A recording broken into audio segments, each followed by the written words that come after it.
Lou Piniella, who has been the picture of serenity ever since his ball club fell down 2-0, saying he looked forward to going to Baltimore, having a good crab cake dinner with some Chardonnay.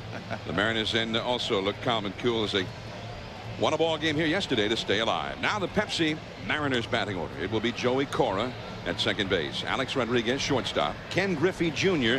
in center field. Edgar Martinez, who's had some great success against Mussina, is hitting cleanup. Paul Sorrento moves up into the 5th spot. Jay Buhner, who homered yesterday, hitting 6th. Rob Ducey in left field. Brent Gates at third base as they make a couple of changes in the batting order, and Dan Wilson, really slumping, is the catcher. On the mound for the Orioles, the veteran right-hander, 28-year-old Mike Mussina, and he's been one of the best in baseball since coming up back in 1991, and he certainly displayed that on the big stage in Game 1 of this series last Wednesday, Joe. Well, the key to his success last week is he was throwing strikes, staying ahead of the hitters. Now, if he goes out there today and does not have the same command and not able to throw strikes with all of his pitches and has to rely on his fastball a little bit more, you may see some action from the Seattle offense. Let's take a look at the defense. Cal Ripken Jr. moved over to third base to make room for Mike Bordick, and it has really paid off well for the Orioles because Bordick not only made great plays in this series, he's played great the entire season. Look at this play he makes. That saves a run against Edgar Martinez. Here's Joey Cora. And here we go. And the first pitch, a curveball, is in the dirt for ball 1. And Mussina starting with a breaking ball. That was kind of a theme of his first game start, Joe. A lot of off-speed stuff. And also when we saw Scott Erickson in Game 2, I know you pointed out that Erickson threw a lot more sliders than we were used to seeing. Well, in Seattle, he got that first curveball over to Joey Cora. He missed with it today. And again, that's going to be the key if he can throw strikes with all of his pitches. Scott Erickson looking out from the bench. Cora along the left field line. Bordick, a long run, not quite. That swing right there is kind of indicative of what's going to happen today a little bit early in this ball game. That pitch was up and out of the strike zone, but because of the shadows, you actually see the high pitch better because it's on the same plane as your eyes. So expect a lot of hitters to swing at a lot of high pitches out of the strike zone if these pitchers throw it up there. Mussina is right on the edge of the shadows, being cast by the rooftop here of Camden Yards in the late afternoon. Of course, he is lit up in the brilliant sunshine, and so is the hitter's backdrop. 1-1 the count. Fastball, and it is 1-2. And we're very late on that one. 1 ball and 2 strikes. The big question for the Orioles is how sharp will Mussina be on short rest? It's the first time this year that he has pitched on only 3 days of rest. He did so a few times last year. The Orioles made their dramatic stretch run, but did not have much success. Well, he's way too high with that one. 2-2 to Cora. The Baltimore outfield way over toward the left field line with Hammonds in left, Anderson in center, Davis in right. You get a look at it. Ripken, the third baseman, shaded toward the line. And he struck him out.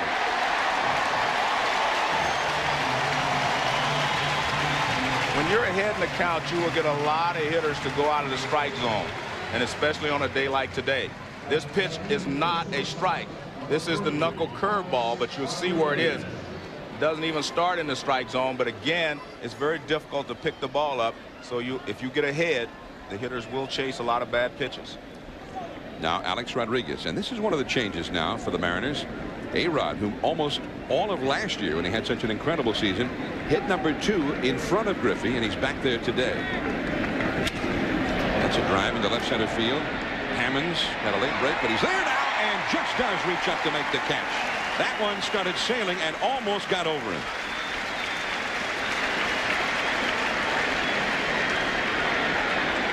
Well, as good as Mussina was in Game 1, you have to remember this is still a good hitting offense. This is a good pitch by Mussina. Rodriguez goes down and rakes it. He just did not get it up in the air high enough, or that ball's out of the ballpark. He hit a line drive that Hammonds went back and made the play on. And there is a little bit of a breeze blowing out toward left field. There you see the flags out at left center. But the ball always seems to carry to that particular part of the ballpark, no matter what the winds are doing. But the wind also might carry well to straightaway center. It usually does when the wind is blowing out like that. Here is Griffey. Now in Game 1, Mussina started him with a first pitch changeup. Griffey swung at it, popped out. This time he starts him with the knuckle curve. Griffey takes him. But he was going to take all the way. He was going to get one look at one pitch before he started swinging today. 2 down, nobody on. And the fastball called a strike, up and in. Griffey looks a little surprised by that call. He has never done well against Mussina. Griffey, 2 hits and 11 at bats in this series. Although he drove in a big run with a base hit yesterday. The changeup, and it goes to 2-1. Well, the great thing that's happening as far as Griffey is concerned, he has seen all of Mussina's pitches in this one at bat. And from a hitter's perspective, you like to see everything the guy has in the first at bat so he can make adjustments from then on. Another changeup, missing way high and away. 3-1. Edgar Martinez, who has had great success against Mussina, awaits his turn on deck, hoping to bat. 3-1 to Junior. 56 homers in the regular season. There's the knuckle curveball. 3-2. I think Junior was looking fastball changeup, which is the proper way to look in this situation. And if he throws your curveball, take it. He had not been able to throw the curveball over the plate yet, so you don't look for it. Fastball changeup is what I would be looking right here. I still wouldn't look for the curveball. A blue. Ripken. And the side is retired. 3 up and 3 down. A great beginning for Mussina. Randy Johnson now takes the hill. Mariners nothing. And the Orioles coming to bat. Davy Johnson again. And so some of his biggest hitters on the bench, as he did in Game 1 against Randy Johnson. Palmeiro, Alomar, Surhoff, and Baines all sitting against the big unit. It certainly did not hurt them in Game 1, which they won 9-3. Now the Pepsi Orioles batting order. Anderson in center, Rebele at second, Barroa the DH. Eric Davis back in the lineup in right field. Ripken at third. Hoyles, who's had great success against Johnson, is the catcher hitting 6th. Jerome Walton first base. Jeffrey Hammonds at left. Mike Bordick, who's been one of the big stars of this series offensively for the Orioles as well as with the bat. He bats 9th. And on the mound, the big unit, Randy Johnson, and he's a man on a mission today.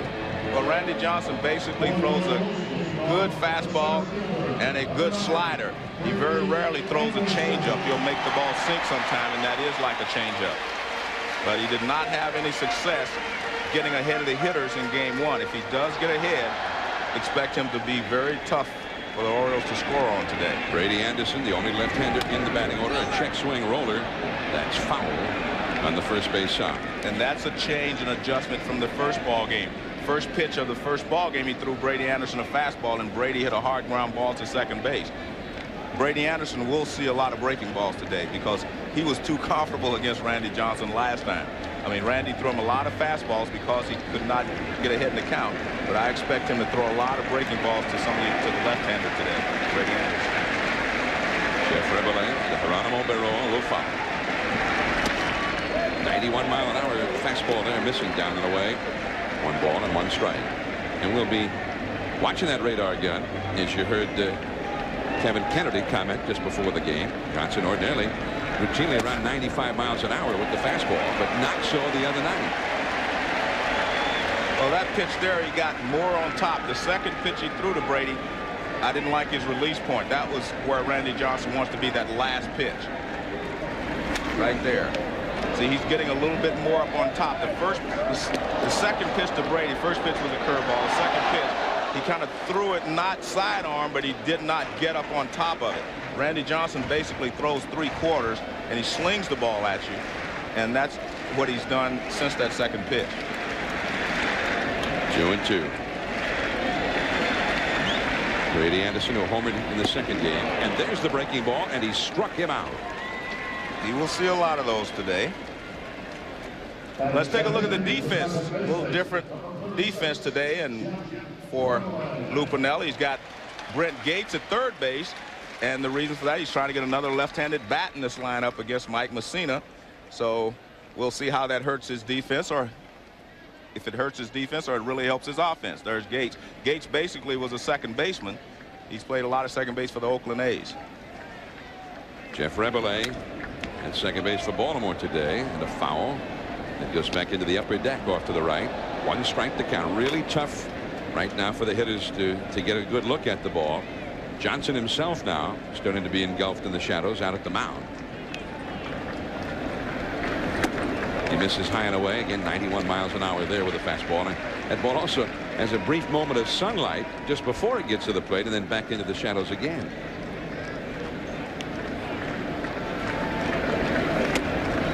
Too high. When you're a hitter in this situation, and you've heard the talk about how tough it's going to be to see, what you have to do is block that out of your mind and concentrate harder on picking up his release point. 2-1 to Rebele. Chases the high hard one, and that was more like a Randy Johnson fastball right there. Exploding 94 miles per hour. 2-2. Well, John, he tricked us a little bit in the first ball game in that he struck out 2 hitters in the first inning of the first ball game. And then when he came out for the second, he did not have the same velocity. The panoramic view on a beautiful day of the beautiful downtown ballpark here in Baltimore, Camden Yards, which is a jewel in this city and always filled. The slider back to the screen. 2-2 the count remains. You can see Johnson make a motion on the mound then. He said, I didn't snap that curveball, that slider. He just kind of, he said, you could see his arm. He snapped his wrist to show that he didn't snap it. He was telling Dan Wilson that. And that one just missing to the outside. Plate umpire Dale Scott. And the catch is set up toward the inside. That one looked like it was awfully close. Well, this is the pitch that makes him unhittable. Starts way off the plate outside and then breaks toward the outside corner. Fastball hit high and deep into left field. This one is way back there. This one is gone. A home run for Rebele. Randy Johnson, meanwhile, had a few words for umpire Dale Scott afterward.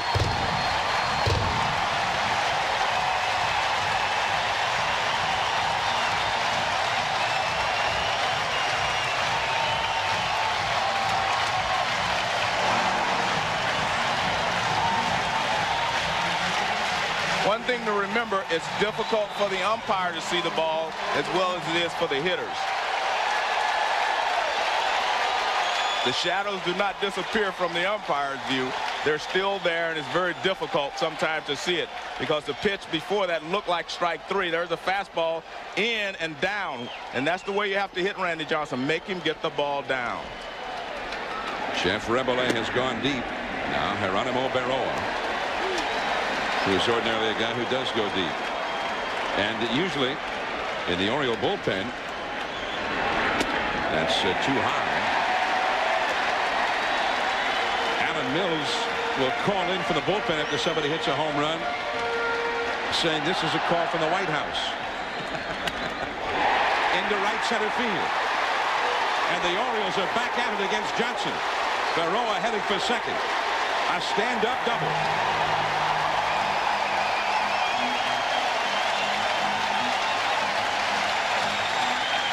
Both of the pitches that have been hit off Randy Johnson were down. And that's the way you have to attack him anyway. You have to make him get the ball down. And both fastballs that were hit was down. Look at this. See, that pitch is down as well.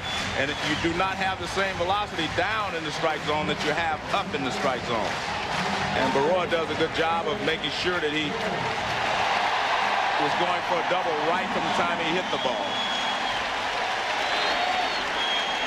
So it is starting to happen to Johnson again, this time in the very first inning. Here's Eric Davis. Jeff Rebele had hit only 4 home runs in 228 at-bats this year. In fact, he'd only had 13 homers in his whole career in more than 1,200 at-bats. But he goes deep, and it's not the first time that he's gone deep against Johnson. It's his second home run that he's hit against Randy Johnson. So Davy Johnson takes some of his biggest stars out, and the guys off the bench, the men they're calling in the papers here in Baltimore, the JVs, are putting it to Johnson. Strike 2 to Eric Davis. Davis sat out yesterday's game. He had his chemotherapy treatment on Friday, a 2.5-hour treatment, and was exhausted. Although he told Davy Johnson yesterday, he says, if you need me, I can start the game. He's in there today. It's a high foul off the right field line. And that one is off the glove of a fan. And the right fielder, Joe Buhner, never reacted to that ball. I don't know if he saw it coming in out of the shadows. Or coming out of the shadows. Well, Jay has his shades down on, I should say. He's got regular shades. So that if he has to look up into the sun very quickly, he will not go blind. He'll be blinded by the sun. Davis got a piece of that fastball, and there's a 96-mile-an-hour heater right in on the fists of Eric Davis. One of the things that Randy has done is he's thrown 96, 91, 92 in that range. That's to his advantage a little bit in that when he throws a 96-mile-an-hour fastball, it's usually up, and they're not going to catch up with that one too often.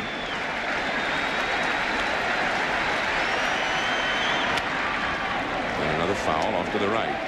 First time Randy Johnson pitched in this ballpark this year.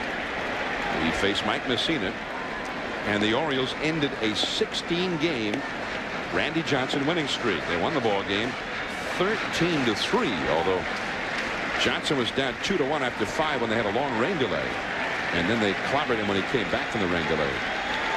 One run is in. Runner at second. 1-2 to Eric Davis.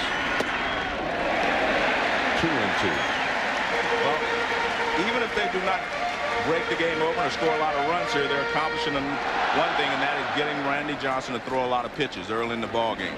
That's his 23rd pitch here in the first inning. Barroa at second. The slider, and that is strike 3 call. Randy Johnson saying that's the second one I've had that caught the plate. He was very upset with Dale Scott after the home run by Reveille. This one gets a lot more of the plate. But see, that's just a tough pitch to hit because it starts so far off the plate outside, you give up on it, and then it snaps over the outside part of the plate. A lot of people call that a backdoor slider. His is a front door slider because it just busts down the door. Cal Ripken, who had 5 hits in the first 2 games of this series in Seattle.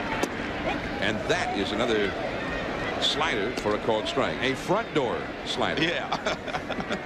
He just kicks down the front door. He doesn't come in the back door. But it's a beautiful pitch. It's the macho slider. Yeah. Base hit down the right field line. And that will get a second run home. Barroa scores. 2-0 Orioles. Another base hit to right field for Ripken. All 6 of his hits in the series have gone that way.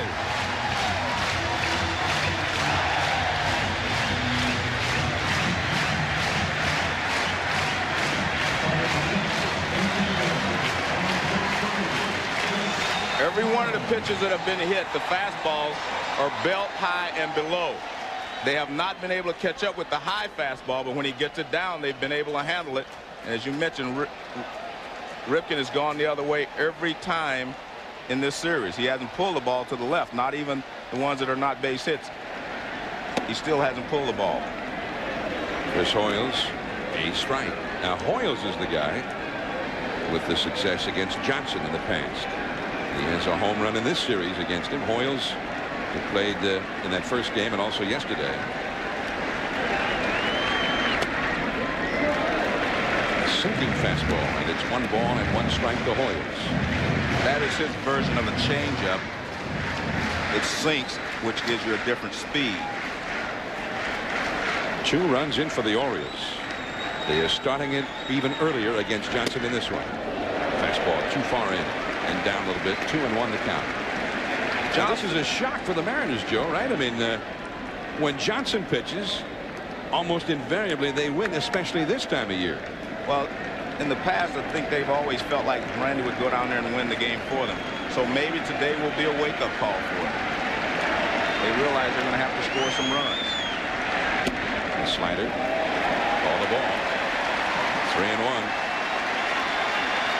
And Randy Johnson is not happy with Darryl Scott's strike zone. He's questioning him again on that breaking ball. And he seems to be questioning more on breaking balls than anything else. Well, unlike yesterday when Jeff Facero kind of kept the crowd out of it. He shut the Orioles down until the 9th inning. They are raucous and rowdy early on here in Baltimore today. He walks it. Dan Wilson had a conversation with Dale Scott in between pitches as well. And I just feel like Randy's a little frustrated, you know, with Dale Scott's strike zone. He feels like a couple of those pitches were strikes. Dale Scott said they were not. There's always a difference of opinion between a pitcher sometimes and an umpire anyway, so. Eternally at odds. Well, Johnson, of course, is not used to having to worry about things like that. Even if he doesn't get this call, fine. The next pitch can often be one that blows somebody away anyway. But he doesn't have the sharpness right now. He doesn't have the real hard stuff that he ordinarily has on every pitch. Now here he is in the spot where he's trying to keep this from turning into a big inning. The slider for a strike to Jerome Walton, the 7th batter of the inning. Coming with 2 out and Ripken at second. Hoyles at first. Jerome Walton, a veteran right-handed hitter. He missed most of the season with injury, but they wanted that extra right-handed bat with all these Seattle lefties in there. That is a strike.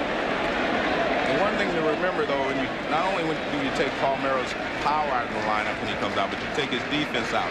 You can get by with that maybe one day here, one day there. But let's see if that shows up, the defense on the right side today, if that becomes a problem for the Orioles. See, I think Randy Johnson is throwing very well right now, John. A lot different than what I saw him after the first inning last time. He's throwing well, and being a little erratic doesn't really hurt him. I think he pitched around Hoyles because Hoyles was hitting so well. 1-2 to Walton. The slider for the strikeout.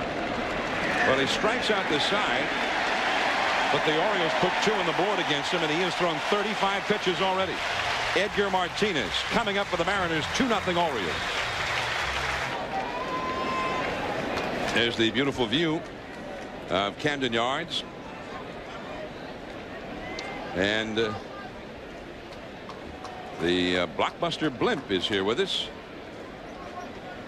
Piloting the blockbuster blimp is Captain Peter Buckley. And the first pitch to Edgar Martinez from Mike Mussina, who now has a lead with which to work, and it is quickly a strike. And they have been able to shut down Edgar. Only 2 for 12. That's always a big key. One of the best hitters in the game. Just off the outside. Some refer to him, in fact, Dusty Baker of the Giants in the National League feels that Edgar may be the best right-handed hitter, just pure hitter, in either league right now. 2-time American League batting champion. That one is hit a long way to left field. Back to the wall as Hammonds jumps up. Out of here. Started to jump up anyway, and then realized there was no point. So Edgar Martinez perhaps sending a message to Mussina that the Mariners and their big sluggers are about to break loose. They needed a run coming back, and they've gotten it just like that. 2-1 Orioles. You're not going to be able to just shut down this offense. These players are good hitters, and when they're not hitting well, the law of averages in their favor. Watch this be a fastball inside, and he just does a great job of turning on it. The great thing about a good hitter, he's always working out over the plate. He just reacts to the ball inside. See, he just turns on it, opens his hips, and gets his hands through. The good hitters, they look for the ball out over the plate and react to the ball inside. So Edgar has gone deep for the 2nd time in the series. And now Paul Sorrento. The knuckle curve is too high. Sorrento hit a big home run here in the 9th inning yesterday to make it 4-0 for the Mariners. He and Buhner both homered in the 9th against Terry Matthews to lengthen their lead, which proved critical when the Orioles scored 2 in the bottom of the 9th. Changeup, and it is 1 ball and 1 strike.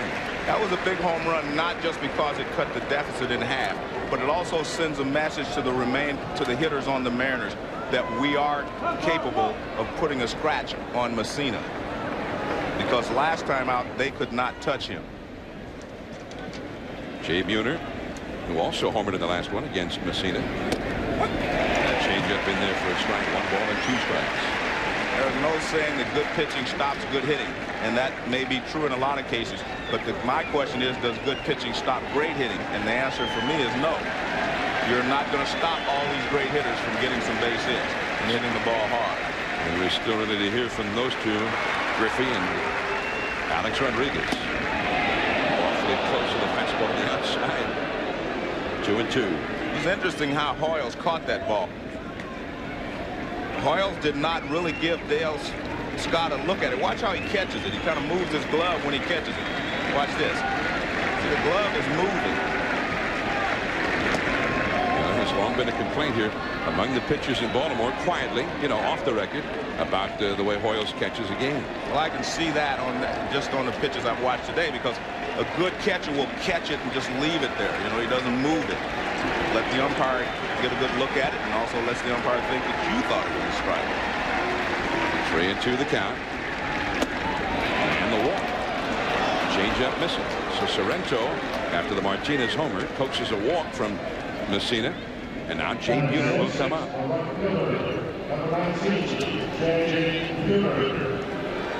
Jay Buhner, only the 15th man in history to put together 3 consecutive 40 home run seasons. He has hit 2 in this series, 1 against Mussina on Wednesday, and then a big one yesterday against Terry Matthews, and that was not the typical Buhner home run, Joe. Out into right center beneath the big scoreboard complex out there. Kind of an inside-out swing that he had yesterday on that one. 2-1 Baltimore. The crowd suddenly very quiet. The knuckle curve, strike 1.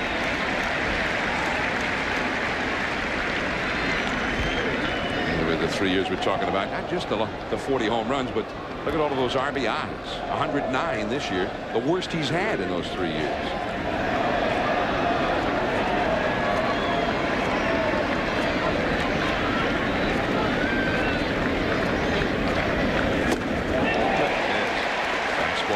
I mean, that is perfectly placed on the outside corner at 93 miles an hour after starting me off with a big breaking ball. Watch this pitch. Look at that.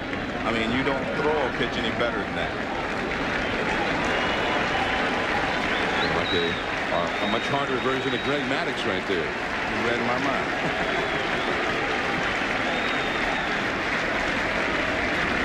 And he struck him out. He went back out there again at 94 miles an hour.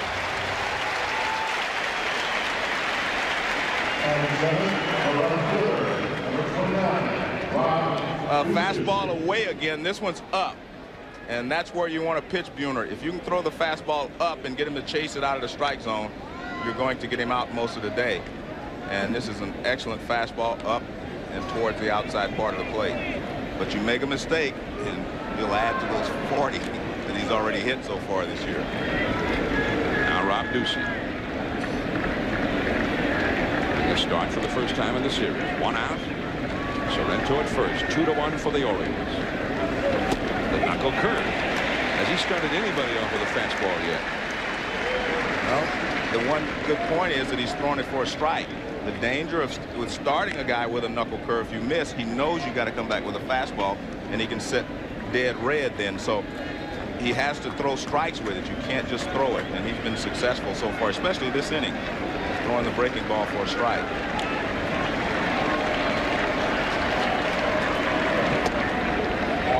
Strike now. Ducey as a pinch hitter. It's Jay Buhner back in the dugout, striking out.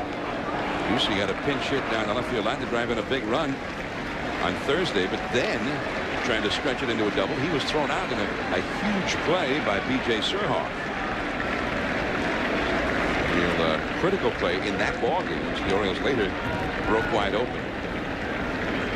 The knuckle curve, he misses very high with that one. 2-1. B.J. Surhoff, along with Palmeiro, Alomar, and Baines out of the lineup today. Well, they got some dividends today when they put Rebele in for Alomar. He hit the home run. In the first ball game, he was not a factor.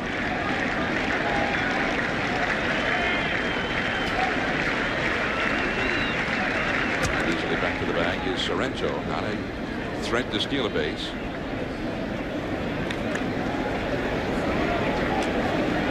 Yankees have Walton at first instead of Palmeiro, Rebele at second instead of Alomar, Hammonds at left rather than Surhoff, and Barroa the DH, although he shares DH duties with Baines quite often. Baines most often sits against the lefty anyway.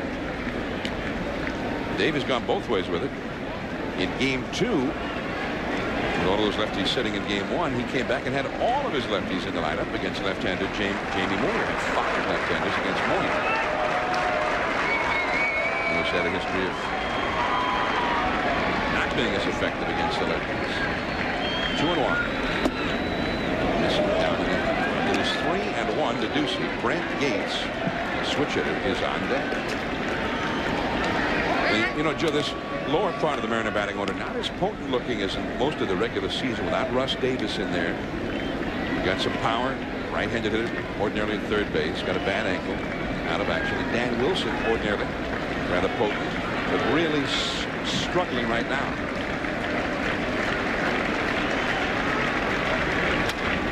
That's a bloop toward the middle, and that's in there, base hit. Sorrento will stop at second base. That ball just died. It rolled to a stop in the grass out there. That's how softly hit that one was. Pretty good at bat by Rob Ducey.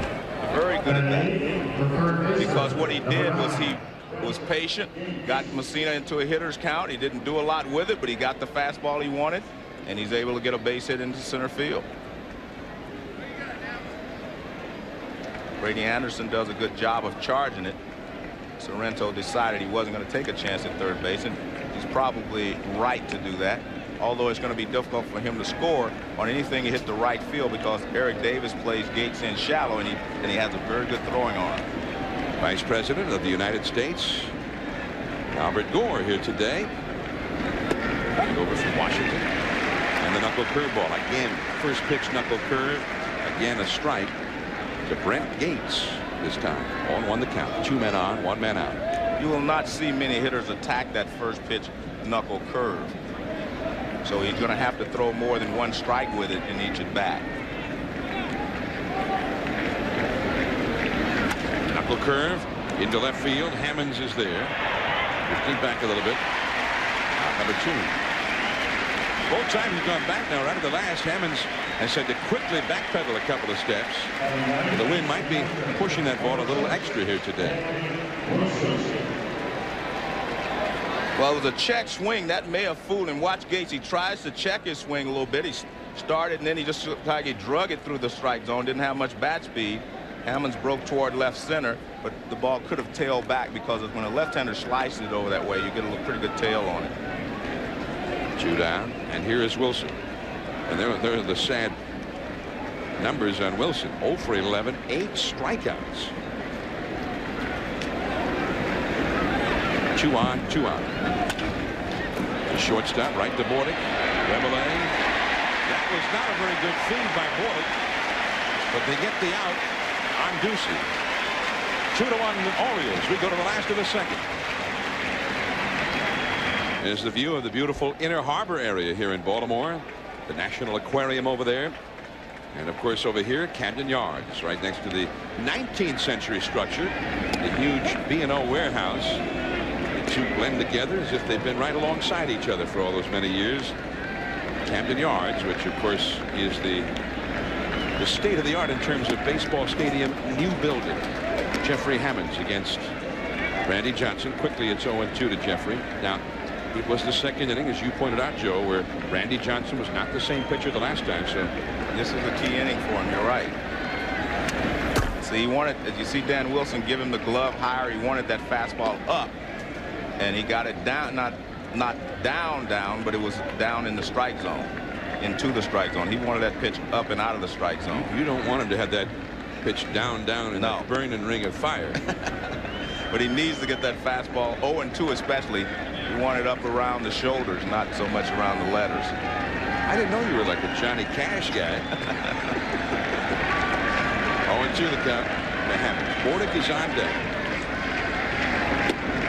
Too far away with the slider.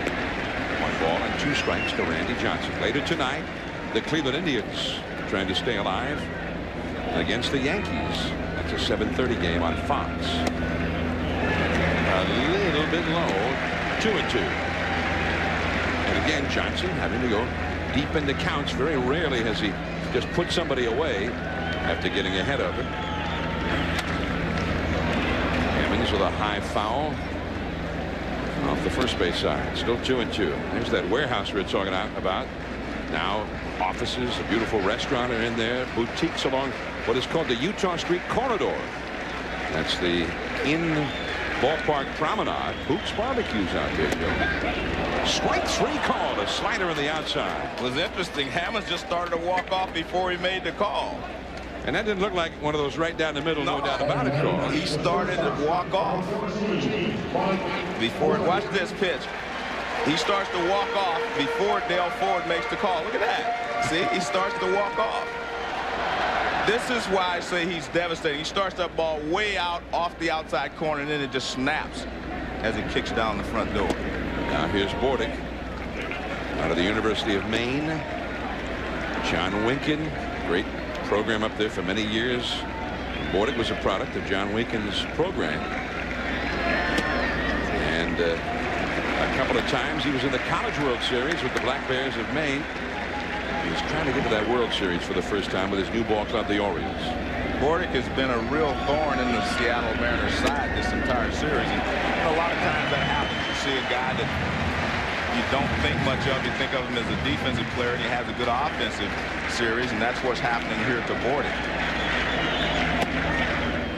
And it is 3-1. Well, one of the key moments in that ball game Wednesday was when Bordick went down 0-2 to Johnson, and Johnson could not put him away. Fouled off several pitches, and then had an RBI double. 3-2. So Johnson's trying it the other way this time, Joe. He falls behind Bordick this time. Mike Bordick, he had only 234 for the year, but in this series, he is 4 for 8 with 4 runs batted in. And that coming on the heels of a strong September. And he's able to fight off that fastball from Randy. 3-2. And you see the shadows that Joe's been talking about. The pitcher's mound now engulfed in the late afternoon shadows. It's still a bright, brilliantly lit backdrop that the hitter's seeing behind the pitcher. And the walk. So he walks the 9th place hitter. Second walk allowed by Johnson, and now the leadoff man Brady Anderson is coming up. Anderson struck out, starting the game. It's difficult, you know, to walk the 9th place hitter and feel like you're throwing the ball as well as you'd like. But in this situation, you do not like to face Brady Anderson out of a stretch, because that's when you make more mistakes out of the stretch than you do winding up.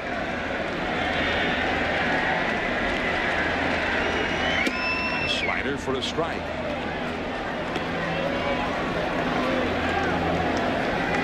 Of the first 9 batters, once through the Orioles lineup, Johnson has thrown at least 5 pitches to 6 of those 9. Sometimes more.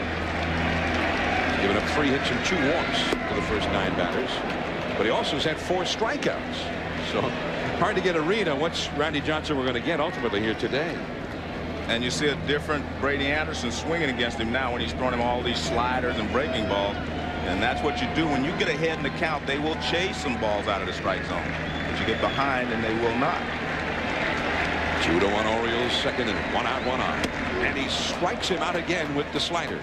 2 in a row for Johnson against Brady. That's 5 strikeouts in the game. Every out that he has recorded has been on a strikeout, which could ultimately be the Orioles' advantage.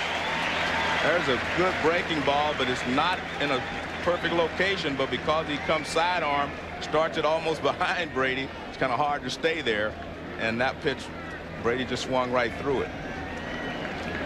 2 down, and Jeff Rebele already 52 pitches for Randy Johnson. The slider, a strike. This was something that was a pattern yesterday for Jeff Fassero. Orioles taking him deep into the count several times early in the game. But then as the game went along, Fassero sort of settled in, found his groove, and became much more economical. The slider. Johnson with a barehanded grab. Lou Piniella may have to scold Randy when he gets back to the dugout, Joe. Don't ever do that again, Randy. 2-1 for the Orioles. We head to the third. The top of the order coming up. Cora, Rodriguez, and Jr. 2-1 Orioles. ESPN's coverage of the American League Division Series between the Orioles and Mariners coming to you from Camden Yards. I'm John Miller with Joe Morgan. And John, this is Randy Johnson. He's got a bad finger on his pitching hand, and he reaches out and bare hands it anyway and throws him out. I know. We'll take another look. Watch, he just leaps up and grabs it barehanded. And I know Lou Piniella swallowed his tongue a little bit over there. Don't do that. Somebody may have to revive Lou. Joey Cora. And he starts him with the off-speed pitch again. 0-1. Yeah, he's starting everyone off with off-speed pitches. And I said, as long as you're throwing strikes, that's okay. But if that's going to be his pattern throughout the ball game, you cannot start to miss with those pitches. Knuckle curve, strike 2.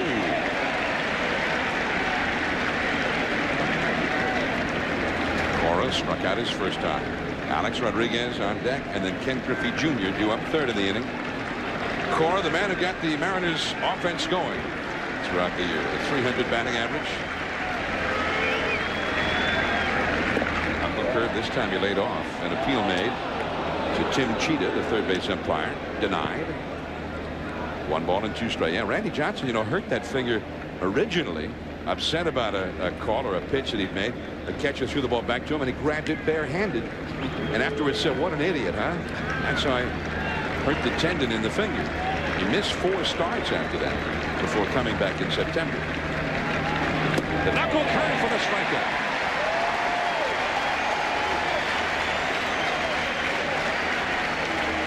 When you get ahead in the count, you will get the hitters to chase.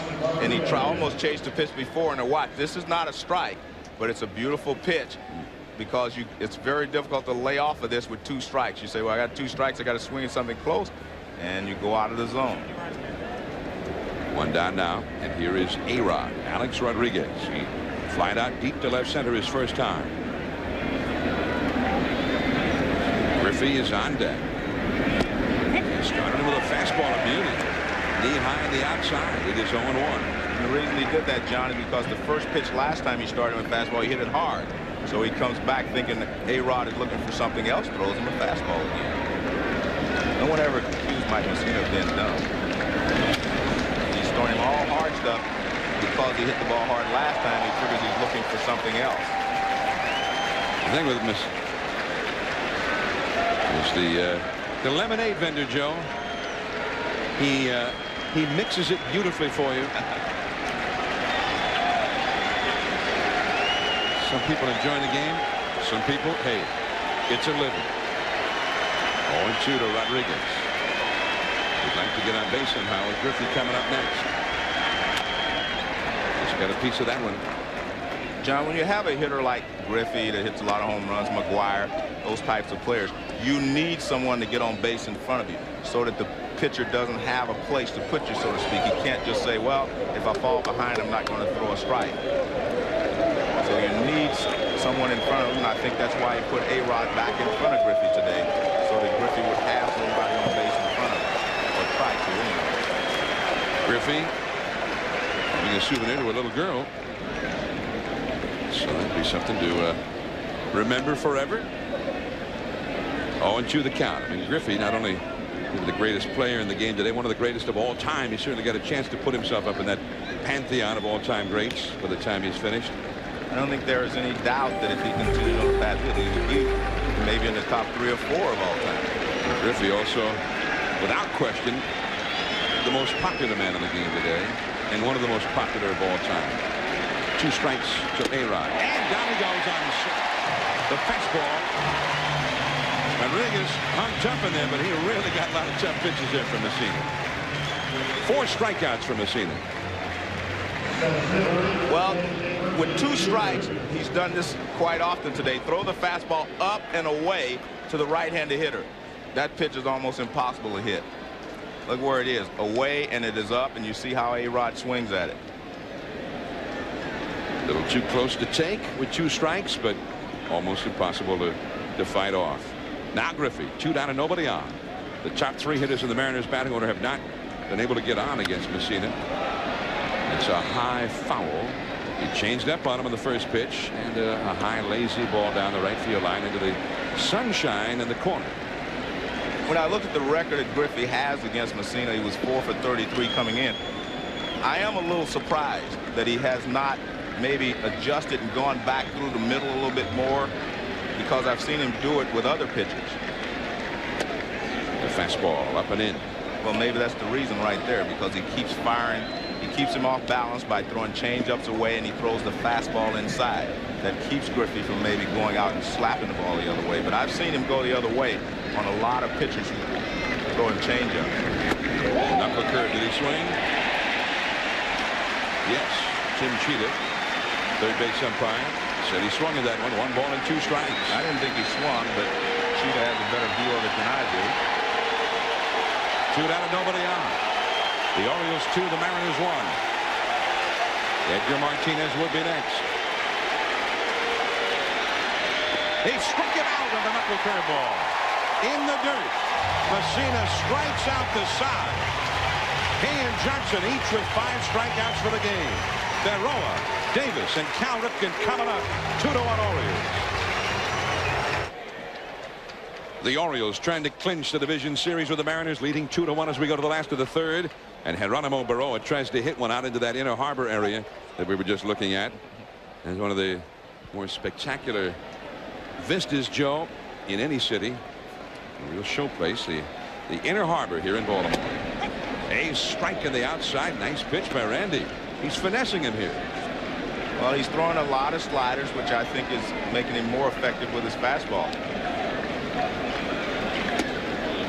And too high. There have been 15 outs recorded by the 2 pitchers so far in this game. 10 of them have been on strikes. Johnson has retired 6, 5 on strikeouts.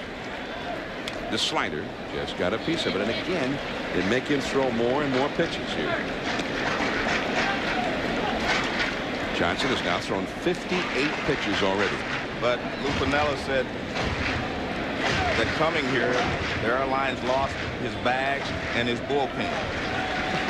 Meaning Randy Johnson, his starting pitcher, is going to be out there for a long time until they find that bullpen. Well, it was so critical for Piniella to stay with that starter yesterday. Here's the bounding ball to second. Cora, plenty of time. And there is one away. Now our colleague, Kevin Kennedy. Kevin? Okay, John and Joe, Randy Johnson's release point is directly related to the velocity and location. Watch his arm angle on this pitch. Here's where it is normally, the yellow arrow. Watch how low it is in this 2-strike home run pitch to Rebele. The ball flattened out as he was trying to go down the way. Couldn't do it. The home run. I think that injured fingers give him some problems. All right, Kevin. Kevin Kennedy, former manager of the Boston Red Sox, and before that, the Texas Rangers. Now an ESPN commentator in the spotlight. Kevin, we saw that on the second pitch. That's what I saw from when I mentioned to Brady Anderson. The second pitch of the ball game, he threw him a breaking ball and then threw him a fastball, and he was not. Remember, he was down low, and then he got back up on top. When he stays on top, you're right, he's throwing the ball very well. But I think he's throwing the ball well anyway. I really do. Eric Davis, the hitter. That's a base hit on a slider into left field. 4th hit for the Orioles. Let's go back to Kevin Kennedy. Yeah, Joe, you're right. Randy Johnson's ball is down, and he's getting his strikeouts today on the slider. His high speed at 97, but he's averaging in the low 90s. 92 right there. So he's gone to the slider today for his 5 strikeouts. All 5 Ks are on sliders. Well, that's what a great pitcher can do now. If you got 2 out pitches. I remember Sandy Koufax, when he didn't have his fastball, just threw you a lot of curveballs and you couldn't hit it. So same type of pitchers you got. They have 2 dominant pitches. You go to that dominant, the second pitch, if you're not doing well with your first.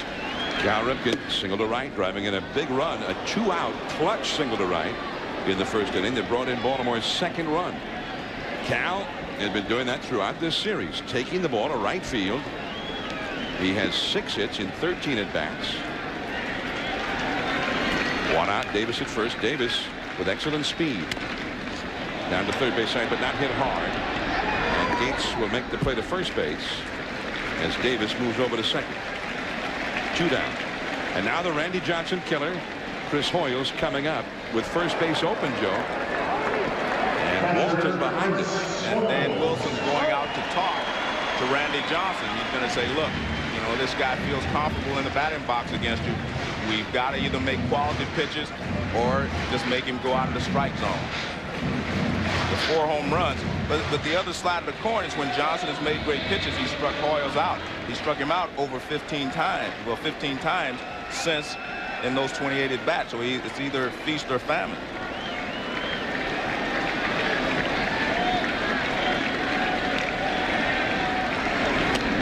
Johnson hoping for a Hoyles famine right here with Davis at second.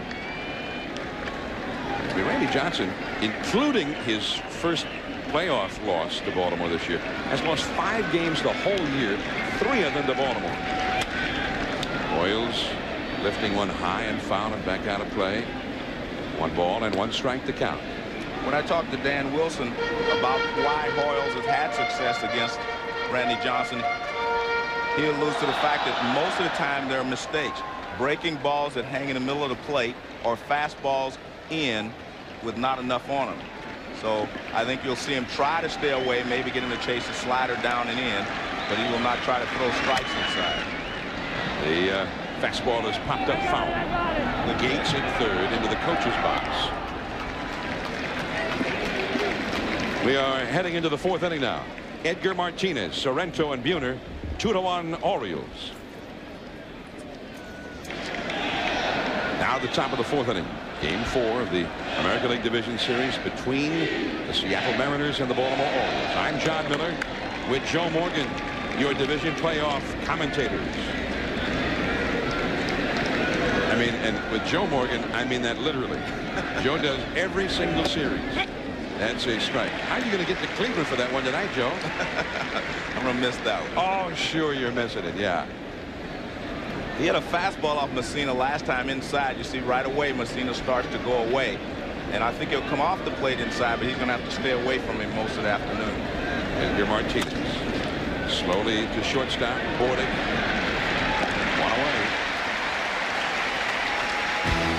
Prime Monday comes your way tomorrow night at 7:30 on ESPN. Join Mike Tirico, Joe Theismann, and Sterling Sharp for a complete look at Sunday's action. Stats and stars, as well as on-the-field sound with soundtracks. Then at 9. Over on ABC, a battle of the unbeatens when the New England Patriots visit the Denver Broncos at Mile High Stadium. The Patriots have not won there since the year Yastrzemski led the league with a .301 batting average, 1968. They were then the Boston Patriots. NFL analysis in action Monday night at ESPN and ABC. Al Michaels, Dan Dierdorf, and Frank Gifford, Monday Night Football.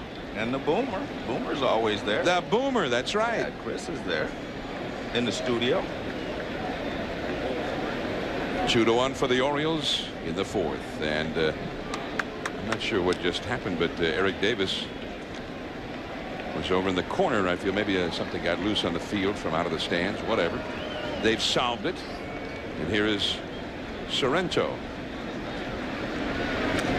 5 fastball, a rare first pitch fastball. Back to the screen, 0-1. And a good rip there by Sorrento. I was told that apparently a piece of padding on the right field wall in the corner got loose, and Eric Davis went over and did some repairs. Just to the left of the 318 marker there, that 2-tone pad, actually 3 tones there, Joe. The green, the white, and the blue. Although colors are not my strong suit. 1 ball, 1 strike. Anyway, he repaired it. That's the main thing, Joe. Unlike you and me, we would have had to call somebody. Jay Buhner on deck. The changeup. 1-2. Oh, I mean, Mussina at his best can be a power pitcher, and he can finesse you. Well, this is the changeup, and it looked like the fastball that he threw the first pitch. So Sorrento commits himself, can't catch up with it. Sorrento had 31 homers in the regular season. He wastes the fastball. 2-2. Mussina was the guy who grew up watching the great pitchers on television. And when he'd see a Tom Seaver or a Steve Carlton, he'd go down into his basement with a rubber ball and throw, trying to incorporate certain elements that he'd seen in their motion into his. The knuckle curve very high for a ball. So he really has always been sort of a self-taught, self-contained package. And I might add, he's been a quick study. And he's been the bane of the Mariners' existence ever since he came into the league. Against Randy Johnson or whomever. Changeup. Reveille at second. Out number 2 in the inning. He has retired 7 in a row since Ducey hit a single against him in the second. He has given up only 2 hits in the game. He has 5 strikeouts. 2 down. Here is Jay Buhner. Well, he's answered one question for us today. How effective would he be on 3 days rest? And he's throwing well. Doesn't mean he has to win this ball game, but he's throwing well, and that's the important thing. Well, last year in the division series against Cleveland, he was taken out after 6 innings, and he was not at his best. And then in a league championship series game against the Yankees, after shutting them down for 7, he got lit up in the 8th. And it was starting to be said around Baltimore, hey, he can't win the big games. And he took it personally. That was personal. Yeah. Well, he came back and is hoping to once and for all dispel those notions. And he pitched a dominating game against the Mariners at the Kingdome on Wednesday. And now he's trying to do it again on 3 days rest. As you saw a moment ago, that has not been the optimum situation for him. 2 balls and a strike. I watch Buhner a lot, and it seems like, you know, he guesses. I've seen him, you know, guess wrong and take 2 or 3 pitches for strikes and strike out. Then I've seen him guess right and deposit it into the seats. But he seems like he guesses a lot. Knuckle curve inside. 3-1, maybe a little high. Yeah, I thought it was high. Watch this ball when it passes the plate. See, it's still up there when it passes the plate. Drops down behind the plate. The outfield deep and around toward left. 2 down, nobody on. Right there. And you see, well, he was looking for a fastball there, and I don't blame him. 3-1, you look fastball or maybe a change, but you take the curveball, and he has something to say to Dale Scott. But it looked like a pretty good pitch, but he was talking to Dale Scott about it. Just missing. Down and away. And Buhner gets the walk. The second walk allowed by Mussina. First base runner for the Mariners since Ducey singled back in the 2nd inning. And here is Ducey. Mussina working on the short rest. Ordinarily gets at least 4 days of rest between starts. And thrown 45 pitches coming into this inning.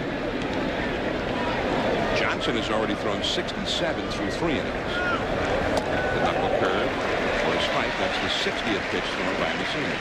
And those pitch counts really are relevant only in terms of because Mussina is on short rest, but primarily with Randy Johnson because that bullpen has been a real problem for the Mariners. The Orioles are not concerned about going to their bullpen. The bullpen has been a strength for them all year long.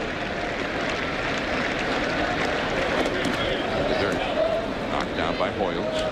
1 ball, 1 strike. By the way, speaking of the bullpen zone, Arthur Rhodes, who left the game with some tightness in the forearm near the elbow yesterday, and is still a little sore today, according to Davey Johnson. He said he might ordinarily have used Arthur for a tough left-handed batter or so in this ball game, but Arthur probably just get the day off today now. Jamie Moyer, one of the Mariners' top starters, almost surely out of the rest of this series anyway.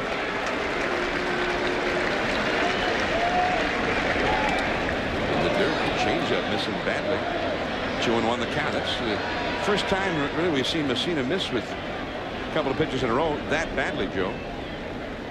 Well, you're right. He's been around the plate the entire ball game, and that's what has helped him because some of the hitters have helped him out by chasing pitches that are just out of the zone. Ernie Tyler delivering a new retinue of baseballs to the plate umpire, Dale Scott. 2-1 the count to Rob Ducey. Buhner at first with 2 gone in the 4th inning. 2-1 for the Orioles. Jerome Walton on the bag with him. Sam Mejias, the first base coach there, number 49. The lights are on here at Camden Yards as we're playing in the late afternoon shadows.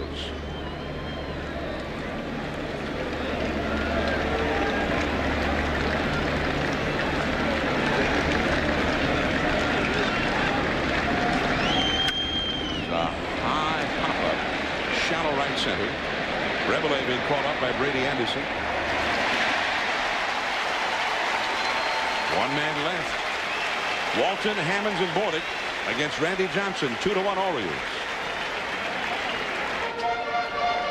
Now to the last of the fourth inning from Camden Yards. The Shadows advancing ever further out toward the outer reaches of the outfield now, as Randy Johnson gets ready to face the 7th place hitter for the Orioles, Jerome Walton.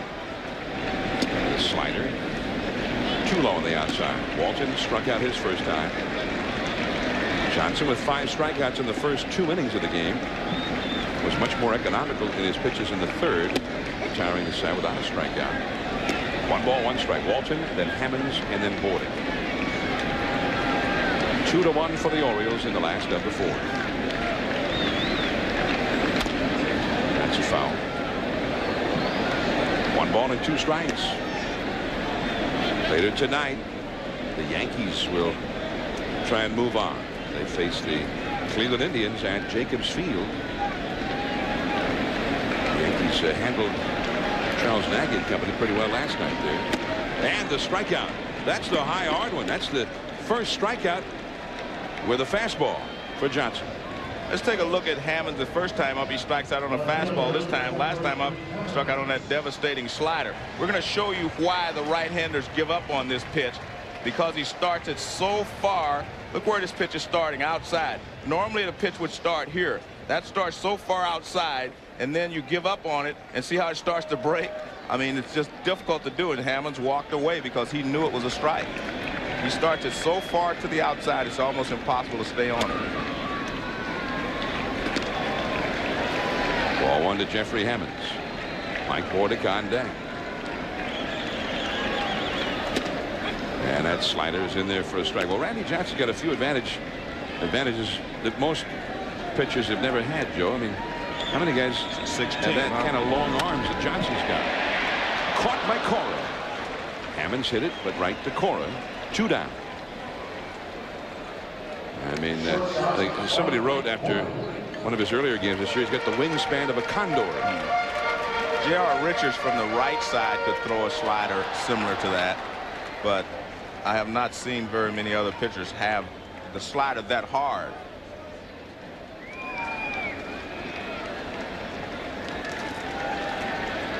Here's Mike Bordick. He walked his first time.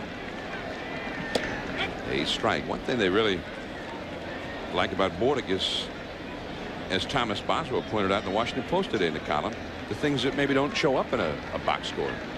He has battled Johnson to make him throw so many pitches. He did it again yesterday with Facero. That doesn't show up in your line in terms of how many hits in advance and all that kind of stuff, but it can wear a pitcher out. 2-1. There's Jeff Facero. He saved the Mariners yesterday. They didn't get him much to work with. He had only a 2-0 lead all the way to the 9th inning. But he just would not yield. Threw 135 pitches, the most he's thrown in any game this year. But he left leading the shutout. But so valuable is he in terms of them staying out of the bullpen. Lou Piniella accused Davey Johnson of faking an injury to Arthur Rhodes in the 9th inning to make Facero cool off. Well, Randy Johnson with a very impressive display of power pitching here in the 4th inning. He's got 7 strikeouts for the game. 5th inning, 2-1 Orioles. From Camden Yards, it's game 4 of the American League Division Series. Baltimore trying to wrap it up to move on. Later tonight on Fox, the Yankees will try and move on as well. Doc Gooden will make the start in place of David Cohn. Oral Hershiser for Cleveland from Jacobs Field, 7:30 Eastern tonight on Fox. And then tomorrow, if the Orioles win, game 4 right here at 4 o'clock. The Mariners and Orioles on ESPN. If there's also a game 5 between the Yankees and the Indians, which will be seen on Fox at 8 o'clock. If the Yankees and Indians end tonight. If the Yankees win that series, and there's a game 5 here in Baltimore, then that would move to Fox at 8 o'clock tomorrow. So that's the scenario that ESPN would have it. And what a play by Mike Mussina on the liner, hit by Brent Gates. It looked like a single to center, but Mussina, who won a Gold Glove last year, and he just showed why. Well, now watch. You'll see the reason he makes this play is he's in good fielding position. He does not fall off the mound to the first base side like a lot of right-handers do. He's right there, and he was able to come up with the play. Mike Mussina can do some things to help himself. Jim Palmer used to be a perennial Gold Glove man when he was in the Orioles rotation. Rafael Palmeiro now playing first base for the Orioles, replacing Walton. So Palmeiro, who is an outstanding defensive player, really has made himself such over the years with a lot of hard work. Dan Wilson at the plate. He hit into a force play his first time. Hitless in the series, and that's a ball. Kevin Kennedy, the defensive replacement. What do you think? Well, I think the reason is he got Walton in there to swing the bat. He struck out twice tonight. If that's going to be the case, you might as well have Palmeiro in there. A guy that's a better defensive player and might pop one. Plus, he knows Randy Johnson's fastball is in the low 90s tonight. So a couple of reasons I think Davey's doing that right now. So Walton, in effect, is struck out of the game. Well, I think there's one more reason, too. He talked about it before the game. He said the only reason he didn't want to start Rafi is because of the sun and the shadows. And by the time Rafi hits again in this ball game, it will be in a, he will not have the shadows to deal with. And he makes a better defensive first baseman, as Kevin mentioned. 2-1 to Wilson. 1 out. Chase the battle in there. 2-2 to count. Wilson not only is hitless in the series, almost literally hitless in terms of just not able to make contact. He has struck out 8 times in 12 at-bats.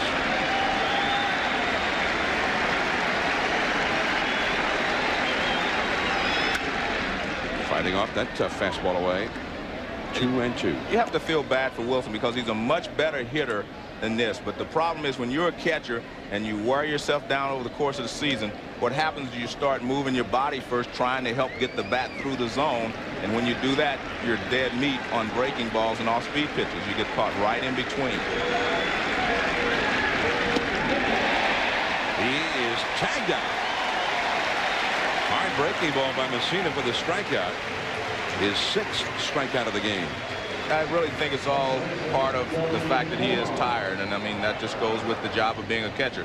Because this is a pretty good pitch for him to handle. This ball doesn't go to the outside part of the plate where the Hoyles call for it. So you got to pitch out over the plate a little bit. But he wasn't able to handle it. 6 Ks now for Mussina. 7 for Randy Johnson. And here is Joey Cora.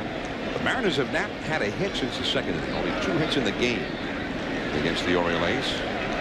The knuckle curve. He struck Cora with that every single time. Well, Cora is a pretty good fastball hitter, and the scouting report would always be, if you can throw the breaking ball for strike, go ahead and do it. 2 down, nobody on. Fastball misses. 1 ball and 1 strike. Alex Rodriguez would be next. Ken Griffey Jr. 0 for 2 in this one. Of course, he had never been able to figure out Mussina. This postseason has been no exception. Rebele at second. That's the inning. Mussina is on a roll.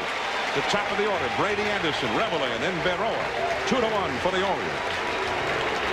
2-1 Orioles over the Mariners. Last of the 5th. We'd like to thank the Blockbuster Blimp for providing us with these beautiful aerial views. It is currently flying over Camden Yards at an altitude of 1,000 feet. We're glad to have them with us in Baltimore today.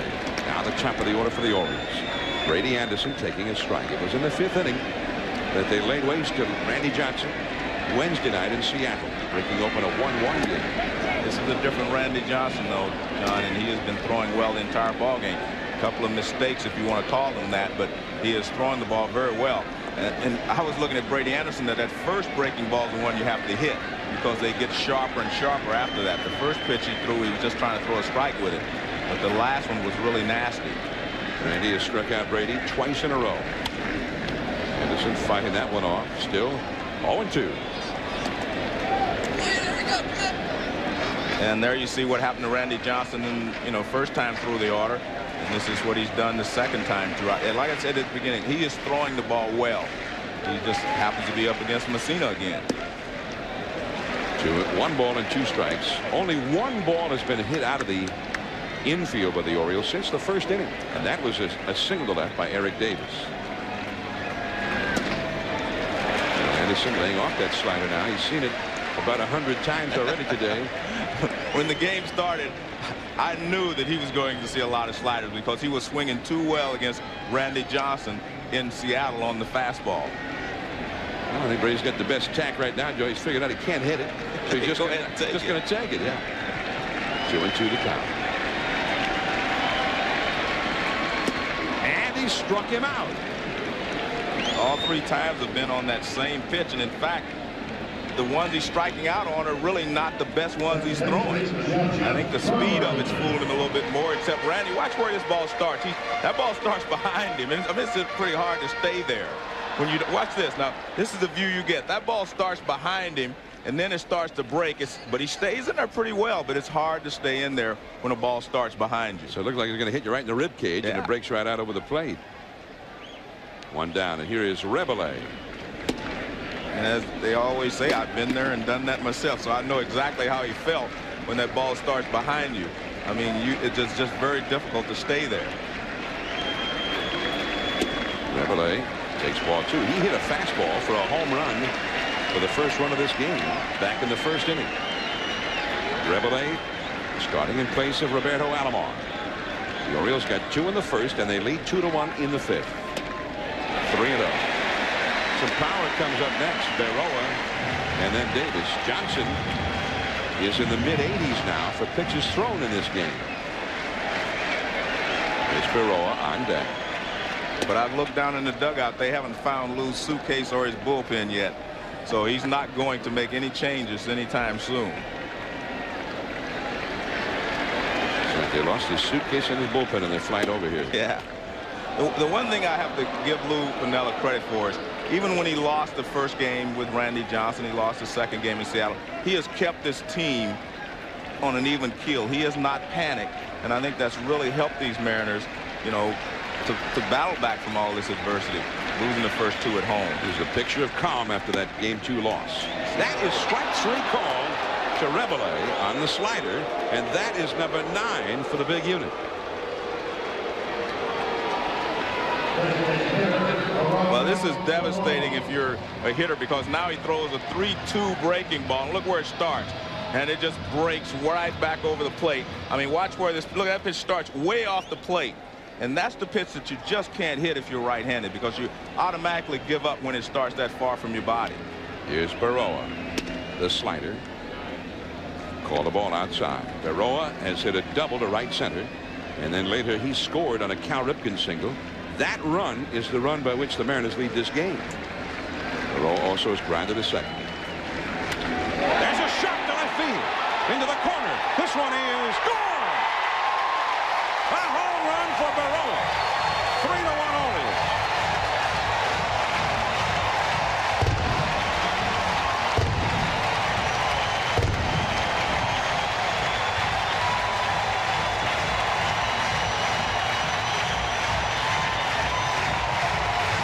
And this is a different breaking ball that he throws here. This one starts toward the plate and breaks toward the hitter a little bit more. And that's why Barroa was able to hit it. This one doesn't start off the plate outside like the one before. Now watch, see that pitch there? See, that ball's over the plate to start with. Much different breaking ball than the ones we've seen. Now Eric Davis too low. So Baltimore gets his first run since the first inning. It is now 3-1. Meanwhile, Mussina has shut down the Mariners on just 2 hits. 1 ball, 1 strike now to Eric, who has struck out looking, and he singled in the 3rd. That had been the only Baltimore hit since the first inning until just now. Barroa, the former Oakland Athletic, having a big impact here in the postseason. His second home run of the series.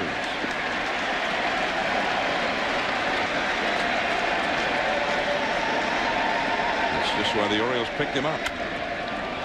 Davis with a pop-up. Ken Griffey Jr. And that is the inning. But the Orioles get a big run. And now the Mariners will send their biggest hitters up. Alex Rodriguez, Ken Griffey Jr., Edgar Martinez. But it's 3-1 Orioles. And that might be the very thing being sent all across the Pacific Northwest to this Mariner offense. What are you waiting for? The Mariners have been shut down by the Orioles, and today Mike Mussina doing it for the second game in a row. Alex Rodriguez, first ball swinging, pop fly, shallow left center, boarding way out. Hammonds with a dive, and he makes the catch.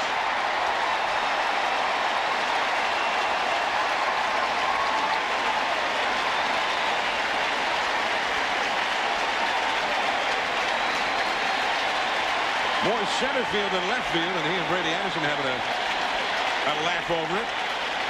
That was almost in no man's land out there, and a nice play by Hammond. You see Bordick goes out, and he's not giving up on it either.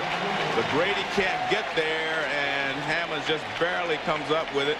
And watch this right at the end of his glove. Nice catch. Nice play there by Hammonds. And he's joking with Brady. You can joke about that when you make the catch. Here's Griffey, and the knuckle curve in the dirt for ball one. The only reason I can think that Griffey's had so much trouble with Mussina is not the pitches themselves, but the fact that he doesn't see the ball well from Mussina, and he's not recognizing what they are quick enough. Griffey has popped to third and struck out in this game. 4 for 35 lifetime against Mussina. Too low, and it is 2 balls and no strikes. There's the Orioles lineup card in the dugout, and they have put a primer on where to play these guys. Well, they had Rodriguez straight away, and he almost blooped it right in between all of them. Right to the first baseman, Paul Merrill. 2 down. The top 3 hitters, Cora, Rodriguez, and Griffey, have been kept entirely off the base paths as Ken Griffey Sr. looks on from the stands here. And I know Senior's thinking, well, the guy, when he gets a 2-0 count, he gives him a changeup. And I think Griffey's going to have to be the one to give in, because Mussina's not going to give in. And Griffey tried to pull it again. Griffey is 2 for 14 in this series. Now Edgar Martinez, who has a homer to left for Seattle's only run, and he has grounded ashore. He bluffs the bunt with Ripken very deep at third base. Ball one. All the years I played the game, I always thought Ken Griffey Sr. was the best fastball hitter I'd ever seen. He could hit it in, out, up, or down. It didn't matter where it was. If it was hard, he could hit it. 2 down, nobody on. Again showing bunt. 2-0. Now you got the left-handed power hitter Sorrento on deck. So Edgar has twice shown bunt to Mussina. Mussina has missed with each pitch, and now Hoyle's out to talk with him. Cal Ripken joins in at the mound. There's Sorrento hoping to bat. If he bats in this inning, he'll have a chance to tie the game. The Mariners with only 2 hits against the Orioles, the highest scoring team in Major League Baseball in each of the last 2 seasons. But the Orioles have been unyielding in this series. The Mariners have scored 11 runs in the 4 games of the series up till now.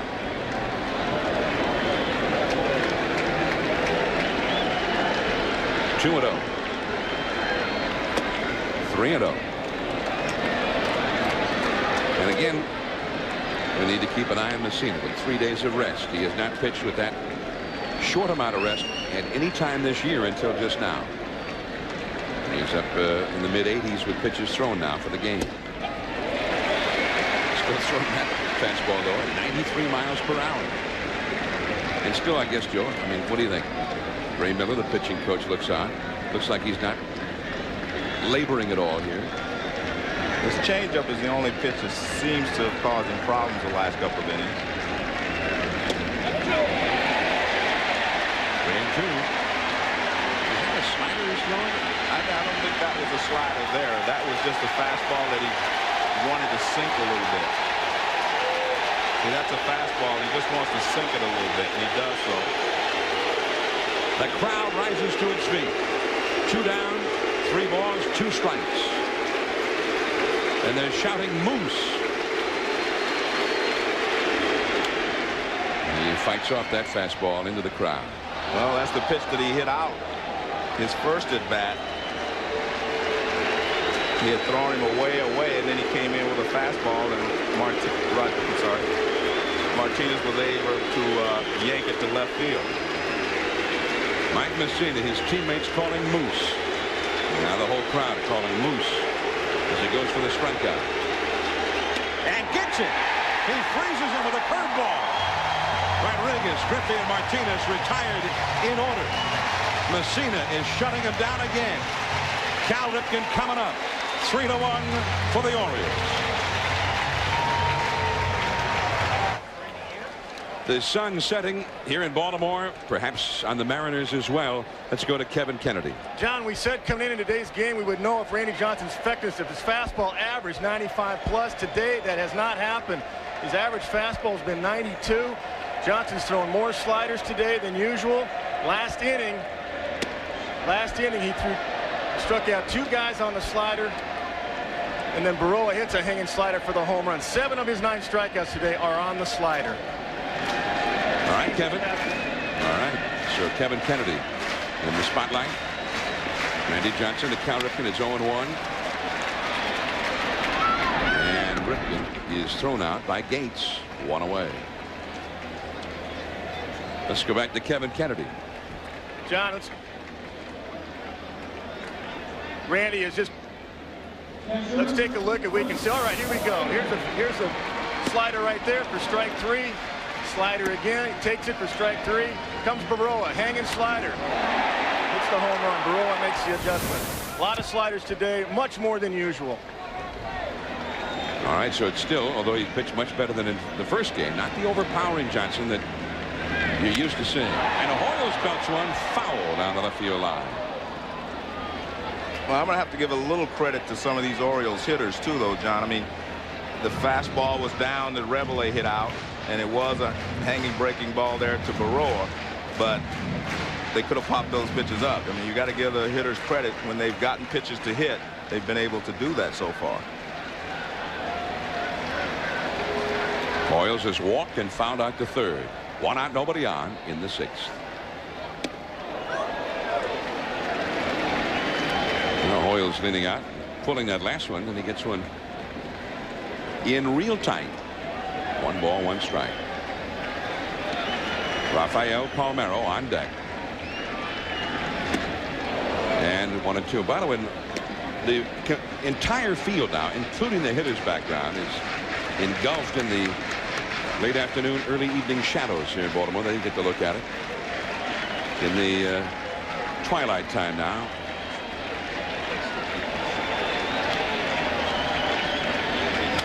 And that is shot down the left field line into the corner and foul.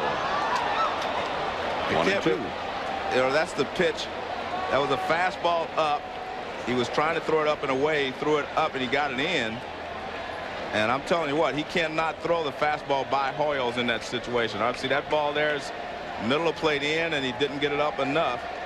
I mean, you're playing with fire when you do that with Hoyles, and those are the pitches that Dan Wilson said that he's hit out. A breaking ball in that zone and fastballs.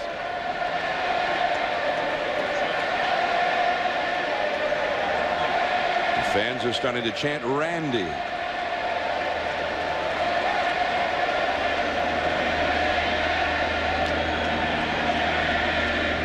Yes.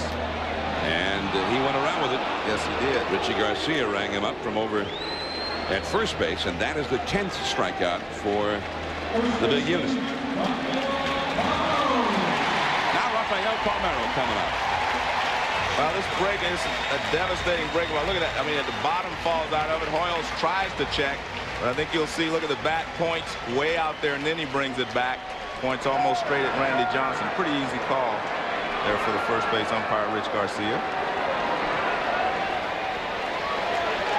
Palmeiro, his first at bat in this game, and a foul off to the left. Now, he used to play every time out against Randy Johnson. It had only 1 hit against him in 21 career at bats. So finally, that would be the only game all year that he would miss. He would sit it out. Davey Johnson elected to have him sit out again against Johnson in this series, even though he's the Orioles' leading home run and RBI man. A little bit of heat on that one, but very, very high. I'll tell you something that Johnny Bench and Tony Perez used to tell me when I wanted to take off against certain guys that didn't hit well. He said, we don't need you against the other guys. We need you against the tough hitters. That one is hit high and deep into right center. But Buhner, after initially tearing back in the ball, abruptly turned and went to his right where he caught it. Another slider that almost got hit well enough to get out of here. Time running out of the Mariners. Yeah, Mike Mussina, he's the toast of the town right now. He shut down the Mariners in game 1 of this series, getting the Orioles off to the beginning that they were hoping for against Randy Johnson, and now he is doing it again here in his home ballpark. Well, Sorrento the hitter. That is to Palmeiro. 1 pitch, 1 away. And at this point, Davey Johnson's decision to start Mike Mussina on 3 days rest looks like a stroke of genius. You know, there was speculation that maybe he should hold Mussina back until tomorrow. And I think Davey Johnson realized that today was important, and he's trying to get this thing over with. Yeah, there was a thought that he could come back with Scott Kamenecki, who pitched well for the Orioles this year. See the Baltimore bullpen relaxed and unused so far today. But in 1982, Gene Mauch made a similar move in game 4 when his Angels were leading the Brewers 2-1 and brought back Tommy John with 3 days of rest, and it did not work out. John got routed by the Brewers, and the Angels went on to lose that series 3-2, and Mauch really got hammered for many quarters by that and eventually resigned after winning his first championship in 23 years as a manager. But Mussina has certainly been up to the task today, and unlike Tommy John, Mike Mussina is not 39 years of age as John was then. 3-0. Mussina has certainly lived up to the notion that he's just one of the best pitchers in the game today. J. Buhner, the hitter, he has struck out and walked. 3-0 the count. 3-1 now. And if you're the manager, you're going to get second guessed anyway. If you lose, you're going to get. They're going to say, well, you shouldn't have pitched Mussina, and if we wouldn't have pitched him and they lost, somebody will say you should have pitched him. So you're in a no-win situation unless you win the ball game. Knuckle curve, and it is 3-2. Mussina has retired 15 of the last 16 Seattle hitters. They have not had a hit against him since the 2nd inning. The Moose call goes up over Baltimore. That was close. The breaking ball, Mussina thought he had it. He is not very pleased with that one. Well, it looked like maybe it was more of a slider than his overhand curveball. Let's take a look at this pitch and see. No, it looks like it's a knuckle curve, and maybe it was a little low. That's the 3rd walk allowed by Mussina since Ducey hit a single in the 2nd inning. The only 2 Mariner base runners have come on walks, and both of the walks were to Jay Buhner. Ducey has blooped a single to center and flied out to shallow center. And the Oriole bullpen gets busy for the first time. And running fastball, a strike to the outside. There's Armando Benitez, the big hard-throwing right-hander. Starts to warm up. Now, he's not pitched in 2 days. Davey Johnson got some criticism in some quarters for not using him yesterday. Trailing 2-0 in the 9th when Arthur Rhodes came up hurt in the 9th inning. Instead, he went to Terry Matthews, and Matthews gave up a couple of home runs, which proved to be the margin of defeat for the Orioles yesterday. But in talking to Davey, his logic was sound. He was at the bottom of the Mariners order, and he thought Matthews could get through. Matthews had pitched well in his last 2 outings, and he just thought that was the best way to go. Brought in 2 times. It is 2-1. And he would have had Benitez to go against the top of the Mariners order if they would have tied the score. There's Arthur Rhodes. He's had a great year out of the bullpen, but after throwing 29 pitches, his elbow came up stiff, warming up for the 9th inning yesterday. Davey Johnson said he will not use Arthur Rhodes today. Lou Piniella, when that happened, came out arguing with the home plate umpire. He thought that Davey was using that as a tactic to have Facero kind of stiffen up with a long break on the bench. Terry Matthews was able to come on and throw as many pitches as he deemed necessary to actually get warm. He had not been warming up. That is caught and dropped. They get one there and not the double play.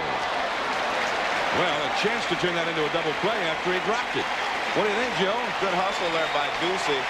He never stopped running, even though it looked like Bordick was going to make the catch. But he kept hustling, which is a good job. He's got a little hump in this ball. It starts to sink a little bit instead of rising. Starts to come down. It hits right in the middle of his glove. But you can see Ducey go past. He was running all the way, and that was the reason that they were not able to complete the double play. So he never stopped running, and then he put on the afterburners to get through. Ducey has actually swung the bat very well today.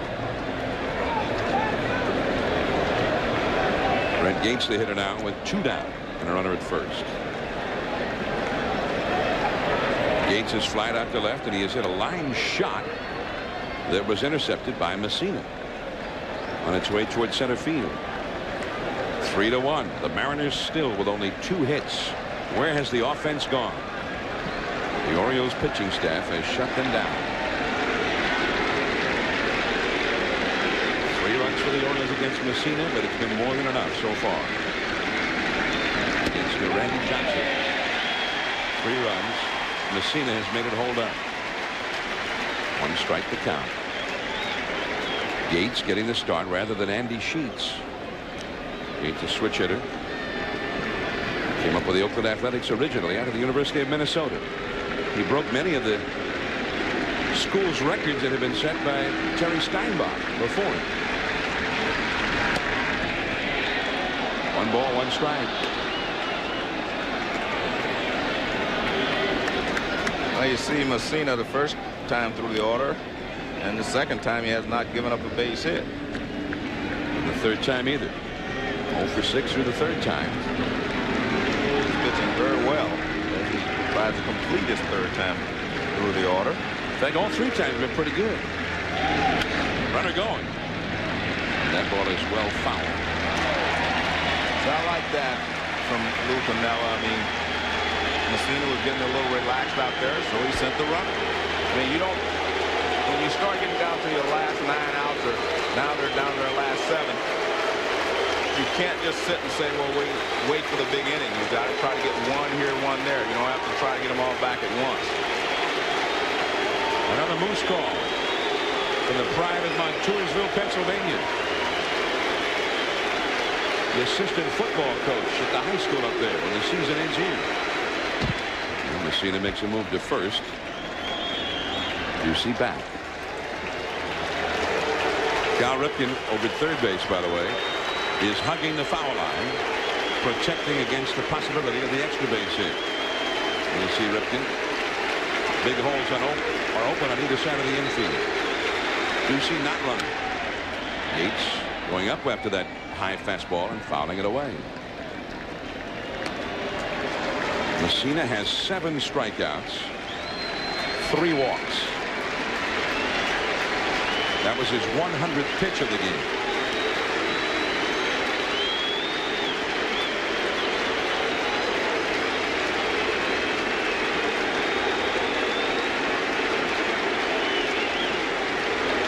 Ducey with his lead. Right back to Mussina. 2 innings left of the Mariners. They've been shut down for 7 by the Moose. 3-1 Orioles. We'll be back.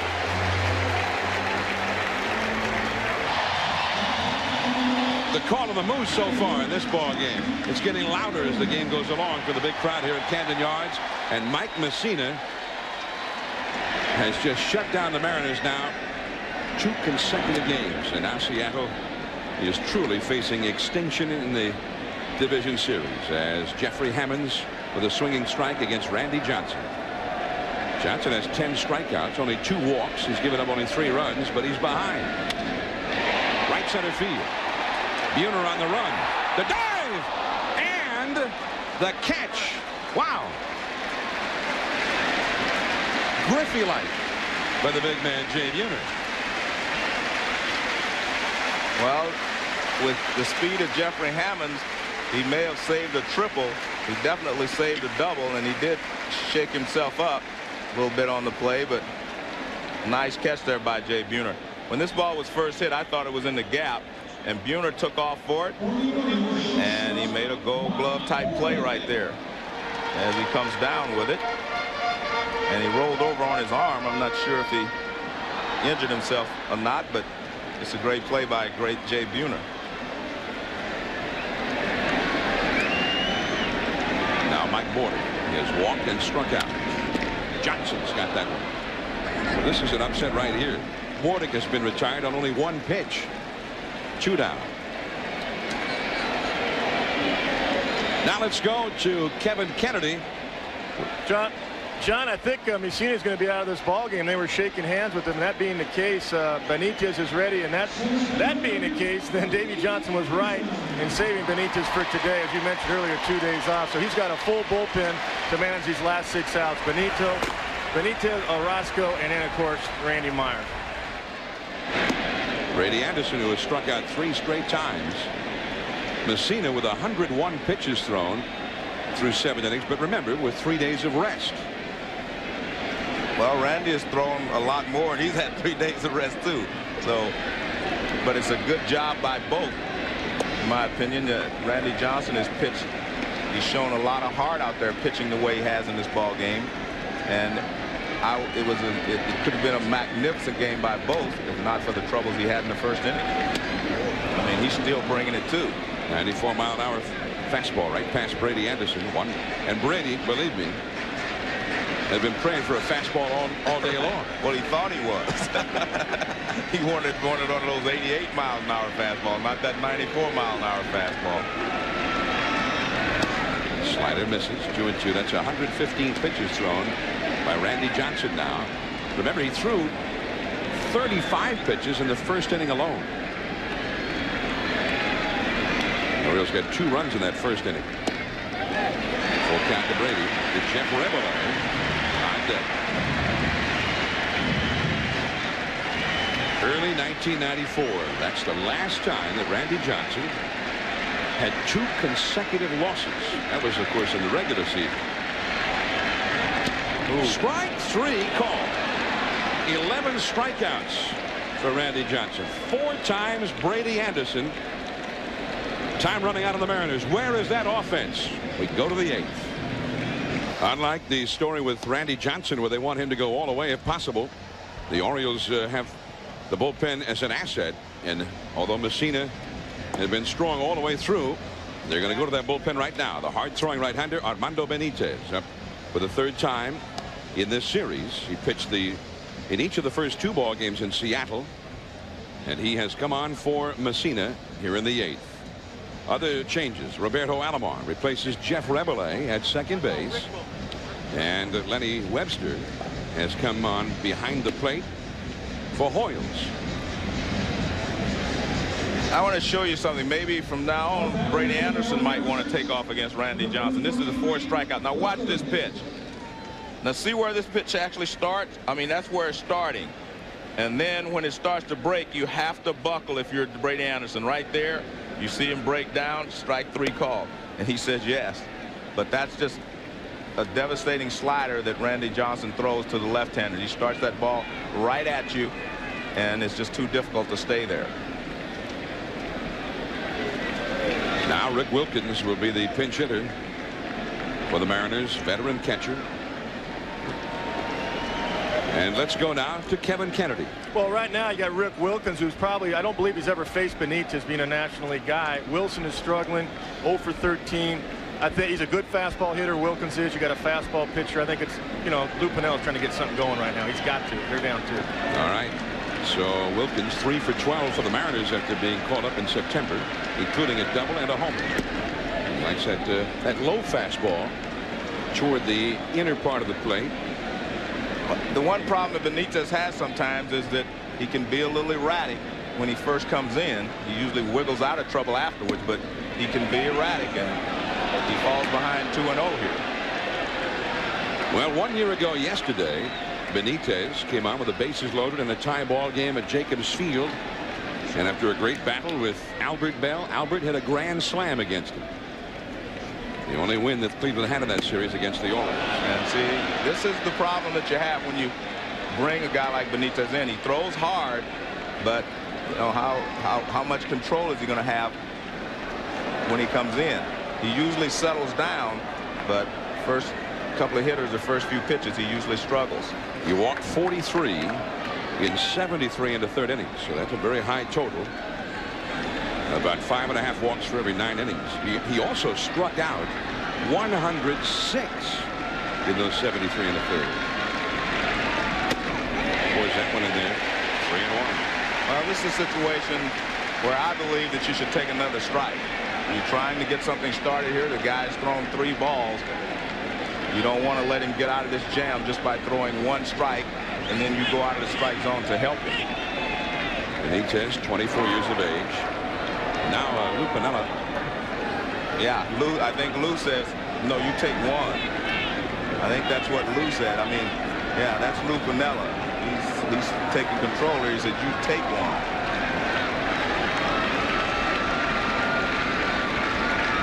And I agree with that 100%. And you see Wilkins was taken all the way. Yeah. Didn't have much of a problem taking that one. No, but he was going to take it no matter where it was. But see, but the problem is, John, sometimes if you're swinging 3-1, you know, if fastball's coming, you go out of the strike zone chasing it. Now let's go back to Kevin Kennedy. Well, Joe, I agree with you. He had to take another pitch there, and Lou Piniella wanted to make sure that Wilkins did. I think you're going to see Joey Cora do the same thing. He's going to take at least 1 strike and maybe work the count. He's got to try to get a walk as well and get to the big guys. Now, when the manager comes out and hollers at his batter, that sort of like goes against the grain of having signals and trying to keep that stuff secret, though, doesn't it, Joe? He did not want any mistakes to happen on that pitch. Joey Cora, a little bit low. Lenny Webster wanted that call, so did Benitez. That one was low. But it perhaps shows you the mind frame of Benitez. He's struggling. Exactly. Ripken very shallow at third. Cora, remember, very fast, pretty good butter. That is a strike. 1-1. The big hitters are coming up next. You see how they're playing it defensively here. The outfield playing into swing late.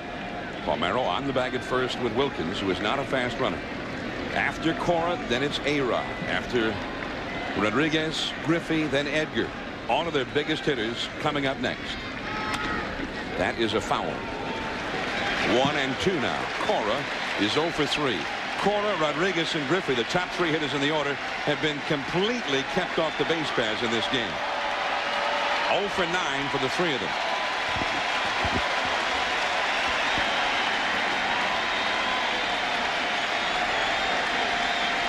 Three to 1. The Orioles are leading. The Mariners have not had a hit since the second inning. They've only had 2 hits for the whole game. Ripken backs up at third base, but he's hugging the foul line.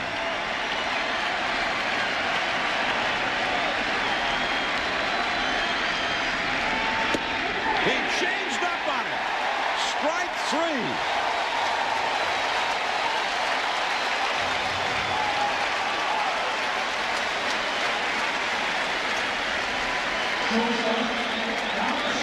Well, Benitez, I've seen him work his way into trouble, and I've seen him work his way out.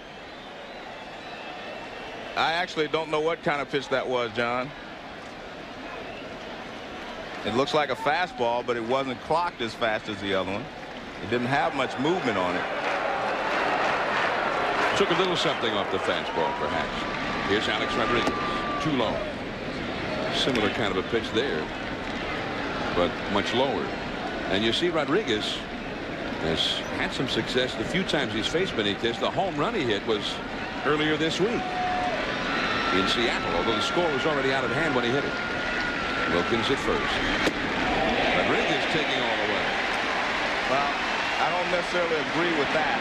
I mean, I think he took that because he wanted to. I don't think Lou Piniella wanted him to take. When you're the tying run and you're as good a hitter as Rodriguez, you let it fly. because he is the tying run. When you're behind, your objective is to get the tying run to the plate. They've done that. Now they have to go to Whalen and try to get them in. 1 out, 1 on.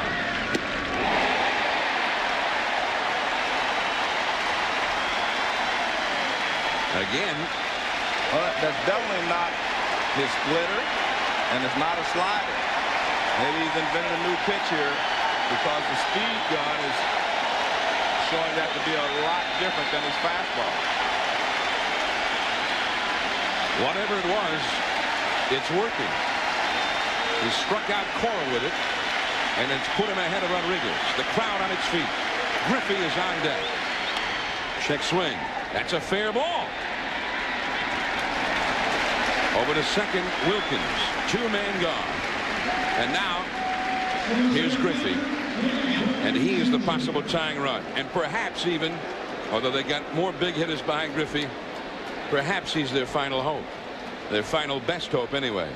Well, if you're Ken Griffey Jr., you're just glad to see anyone out there but Mussina in this situation, because Mussina can do so many things to you. He can change speed so well and keep you off balance. He has not hit Benitez well. He struck out against him in the game I saw earlier this year. Benitez threw him a couple of splitters to get ahead, and then he got Griffey to chase one in the dirt. The off-speed pitch, and we're not sure what particular pitch it is Benitez is. Remember, that's been a theme of this series for the Orioles pitching staff against the Mariners. Strike on the outside. 98 miles an hour.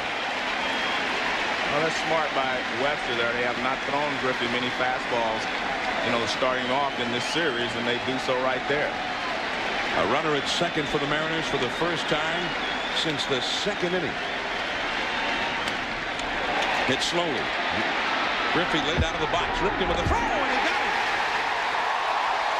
Griffey got a little tied up after just barely making contact. The Mariners are 3 outs away from going home for the winner. 3-1 Orioles.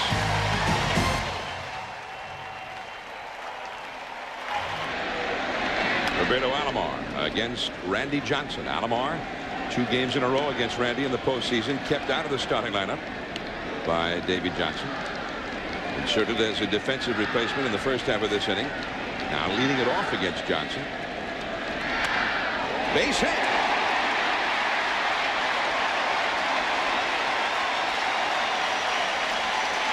And Roberto says, I could have been doing that the whole series if you let me. Well, the one thing you have to do is, if you're left-handed, I really believe you have to sit on the breaking ball, because it's very tough to hit the fastball and hope he makes a mistake with it. That is not the big breaking ball that he was throwing to Brady Anderson, but it still was a tough pitch to handle. Geronimo Barroa hit a big home run in the 5th inning. That made it 3-1. That's still the score now. The slider misses, ball 1. Barroa in the first inning had a double to right center and was driven in by Ripken later in the inning. So he has scored 2 of the Mariners' 3 runs.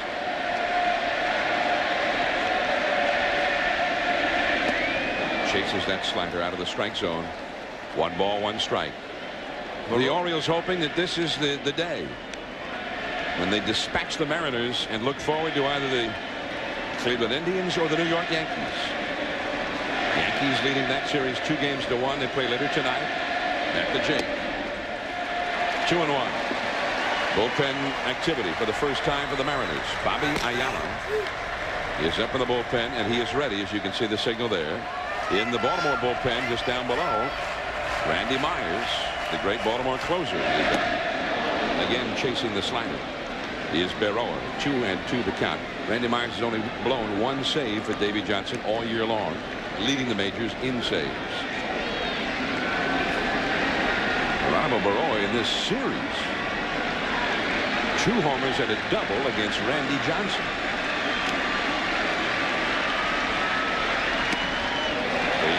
Johnson is up over 120 pitches, by the way, for the game on 3 days of rest. And that radar gun reading there is a little deceiving. It was 95 miles an hour, but it was so high, and the higher your pitch is, the more velocity you get. Back to the bag is Alomar. Gotta keep a close eye on Roberto here. Despite the injury problems this year, he's intuitively just an outstanding base runner, as he is in so many aspects of the game. Puts his spots well. 3-2 the count. He runs. No, he does not run. And down on strikes is Barroa. Number 12 for the big unit. Well, Roberto Alomar at first base looked like he was going, and then he checked his swing. And there's a fastball from Johnson. I think Barroa was thinking breaking ball because he had swung at 2 bad ones. Now Eric Davis. He has struck out looking, single to left, and flied out to shallow right center. The fastball misses up and away. 1 ball and no strikes. 3-1 for the Orioles. The Mariners' 9th inning.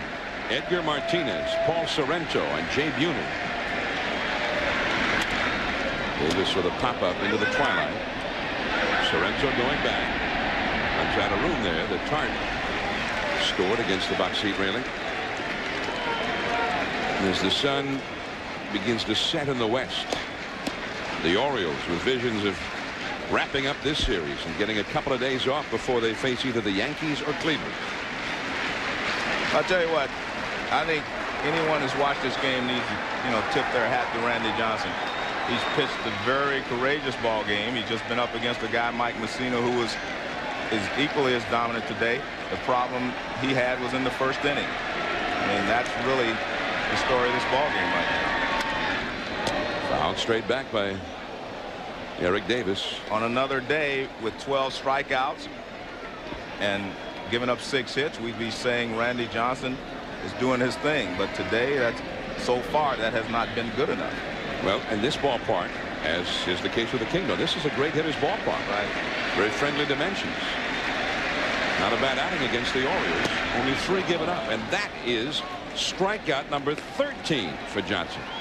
And it brings up Ripken. If you're going to fault anybody for this, being at this point, being down, going to the 9th by 2 runs, I think it has to be the offense, because they just have not generated anything against Mike Mussina. Well, we saw Joe this week in the National League Series, the Atlanta Braves. I mean, they just entirely shut down the Houston Astros. But for the Baltimore staff facing Seattle, the best offense in baseball, and they have been shut down. And Mike Mussina, the question, was he a big game pitcher? I think we know the answer to that now. 2 times, the second time on 3 days of rest, Mussina brilliant against his potent Seattle lineup. And strike to Ripken. Quickly, he's behind 0-2. Ripken singled home the run, which has Baltimore leading still. He put them ahead, or actually gave them their second run in the first with a 2-out clutch single to right. Grounded out to third twice since then. Awfully close. Randy has questioned Dale Scott's strike zone quite often in this ball game, and he definitely wanted that pitch. He's up over 130 pitches. Rick Wilkins, now his catcher, by the way. I neglected to mention that. Now fouls it. And the pitch before was 96 miles an hour, so his tank is not empty yet. Going on fumes maybe by now. 133 pitches, 3 days of rest. And coming back from an injury that really has prevented him from being his usual self. That was close. And Johnson, after so many pitches, so many clutch pitches, he wanted it. And he's trying to get out of here and give his team a chance to only be 2 runs down in the 9th. He knows he can't afford to give up anything else right here. Ripken fouls it back, stays alive. Of course, they're a big play in that first inning. Johnson thought in the twilight that he had struck out Rebele with a slider. Did not get the call, and maybe losing his cool for just a moment. Threw a fastball in the danger zone to that man, Jeff Rebele, and he hit it out of the ballpark to put the Orioles ahead. the man who started rather than Alomar. 2-2. The slider. Full count.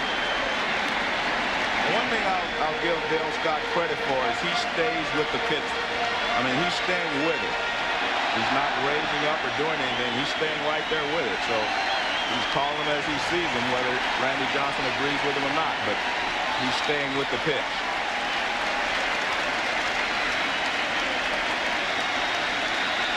This crowd hoping for the big party to come on their feet. Alomar runs, and Ripken has a base hit into the alleyway, left center field. Alomar on his way to third as Griffey cuts it off. Ripken with a big turn at first, but he'll hold.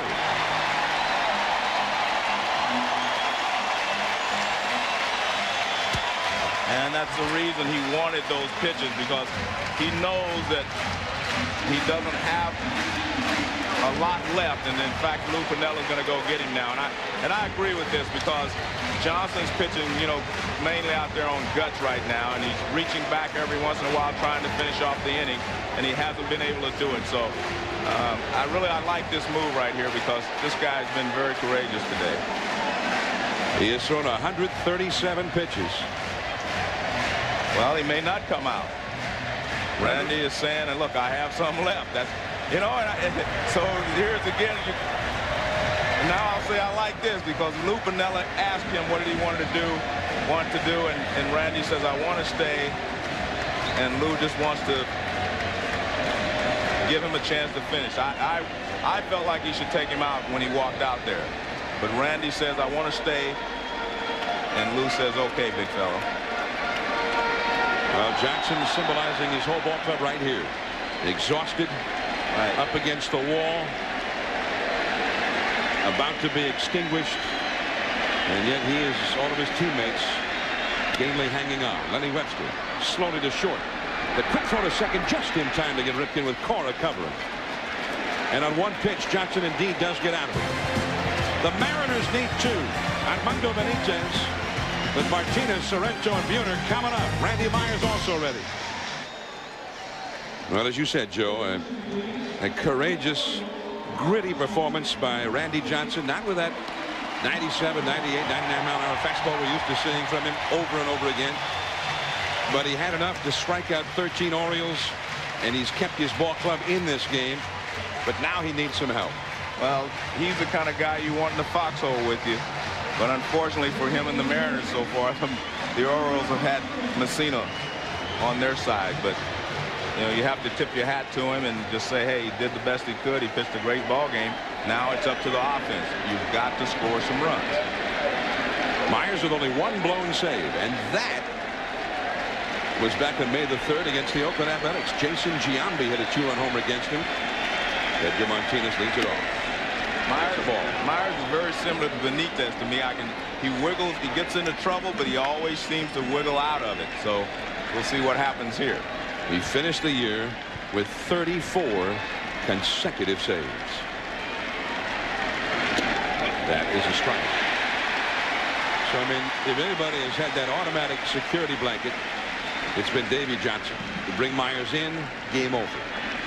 45 saves in 46 tries. Roberto Kelly has come out on deck for the Mariners. It is 2-1. And the thing about Myers, he doesn't do it with any trick pitches. He really doesn't have an overpowering fastball. He is just a good pitcher, good fastball, slider, and he will occasionally throw a change and occasionally throw a splitter, but basically fastball, slider. Edgar has homered for the Mariners' only run in this game, and it goes to 2-2. Edgar didn't like the call. Well, Lenny Webster gets in this call. Watch how he turns his glove up. Watch how he catches this ball. Right there. That's what got him the call. He didn't push his glove down to catch it. He brought his glove up to catch it.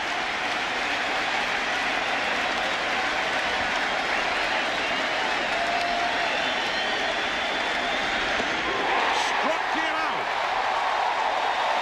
One gone in the ninth inning.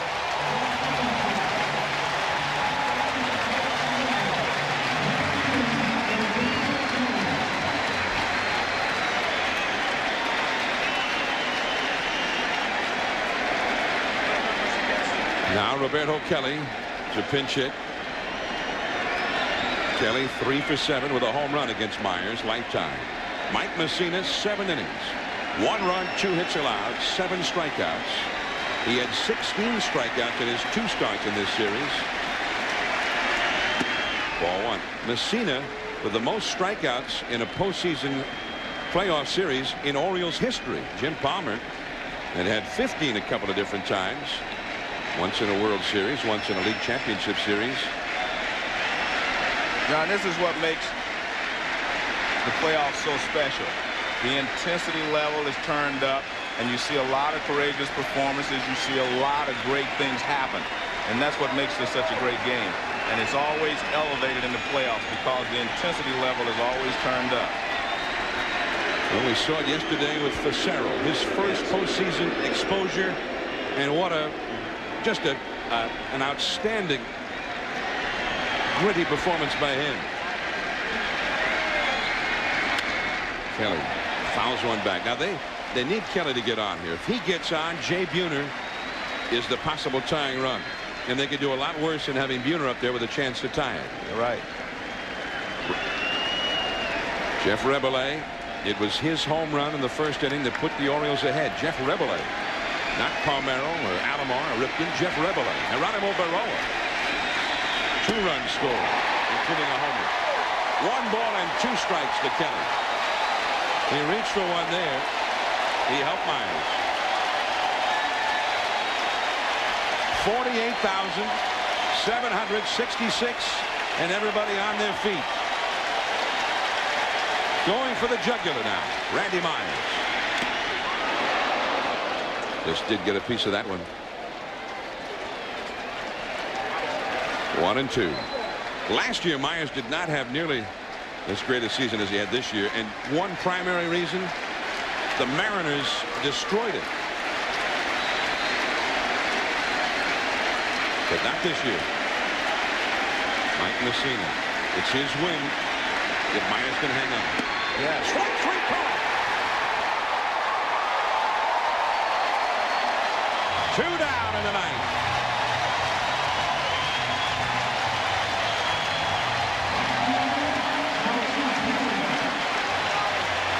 Well, he was away, and look at the target.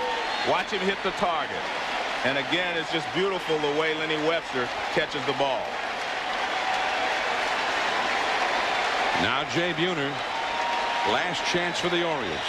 The Mariners without a hit since the 2nd inning. And this should do it. Boarding. The Orioles have won the series.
The Moose call goes up again. Mike Mussina, big game pitcher.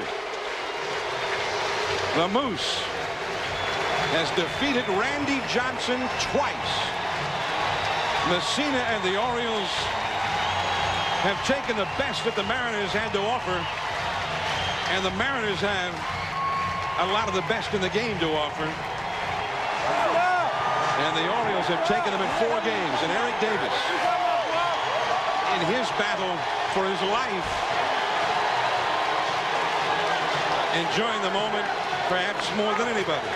John, I've been on both sides of that fence. I've been out there celebrating, and I've sit on the bench and watched the other team celebrate. And both of those are equally emotional. I mean, the emotions are high for both sides, and it's difficult for the Mariners right now. But I like the fact that they sit out there and watch them celebrate, because that'll give them some incentive for next year. Peter Angelos, the owner of the Orioles, and much expected by Mr. Angelos for this ball club, with 98 wins in the year. But Mike Mussina, big game pitcher, there was some question about that before. So let's stand by now as Mike Mussina visits with Kevin Kennedy. Okay, Mike, just tell us about the game plan. 3 days rest coming in for game 4. I was just trying to do the best I could. I know I was going against Randy again, and you knew he was going to have a better game than the first time. Just did everything I could to keep us close, and we got some runs, and we were able to hang on. Just pure stuff-wise, you seem to have everything, fastball, everything working for you today. Just talk about how you approach this Mariner lineup. Well, I approach it very carefully because they're very dangerous, but I was able to make the pitches when I had to. I got a few good outs on some changeups and some breaking balls, and you know, whatever I did, it worked, and I'm just glad it did. Was there a pitch count on you tonight, or was it pretty much communication with you and Davey, or how did that exchange go when you came out of the ball game? Well, I think I was just going as long as I could. We have a really good bullpen, so we knew the situation. If I gave them a chance, they were going to come through for us, and that's the way it happened. All right, Mike, congratulations to you. Appreciate Thanks, it. Kevin. All right, Kevin, and they can pop the champagne corks for the second year in a row. The Orioles are headed to the League Championship Series, but this year not as the wild card team. They are the wire-to-wire ball club. 98 wins, the most in the league. And many thought that they would be in serious trouble against this Seattle ball club, especially having to play 2 in a row in Seattle. But the Orioles have shown not only the Mariners, but the whole baseball world something in this series, Joe, that this is truly a club to be reckoned with. Well, I think you have to tip your hat not only to the players, but to the coaches and Davey Johnson. This team shows you what a veteran group of guys can do. They know how to play the game. They know how to win. And I think they played almost flawlessly throughout the series. They made the right decisions under pressure. They made Randy Johnson work. They took advantage of what he gave them, which was not a lot, but they were able to come through, and you just have to tip your hat to them. And, you know, the Baltimore Orioles, they won more games than anyone else in the league. Maybe they deserve to. Yeah, maybe we shouldn't have been so surprised. Yeah. Randy Johnson lost 4 games all year, 20-4. Mike Mussina has beaten him twice in 4 days. Now let's go to the man who drove in what proved to be the winning run, the veteran of the Orioles, Cal Ripken, with Mark Schwartz.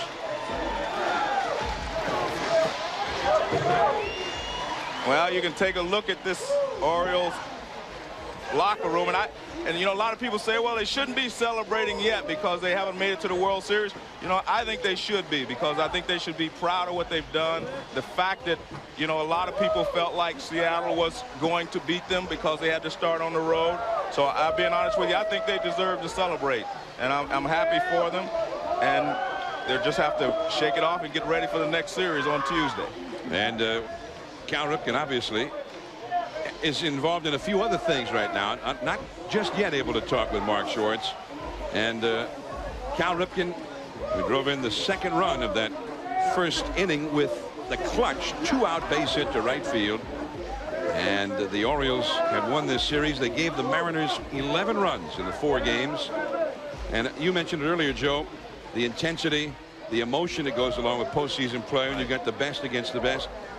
And we're seeing all of that emotion pour over here, spill over by the Orioles, because after they lost yesterday, and you pointed it out at the beginning of the telecast, there was a lot of heat on them today against Randy Johnson, knowing if they lost, they'd have to come back here for a 5th game with the threat of this series, which looked all but over 2 days ago, maybe getting away from them. Now still to come at 7 o'clock, NFL prime time on ESPN. Chris Berman, Tom Jackson, and Stuart Scott for a total wrap-up of today's NFL action. NFL prime time coming up at 7 o'clock shortly on ESPN. 48,766 the crowd today at Camden Yards after an all-time stadium record of 49,000 yesterday. And the Orioles with a 3-1 victory. And now we understand Mark Schwartz has been able to pull Cal Ripken away from the celebration. Mark? Yes, I can hear you.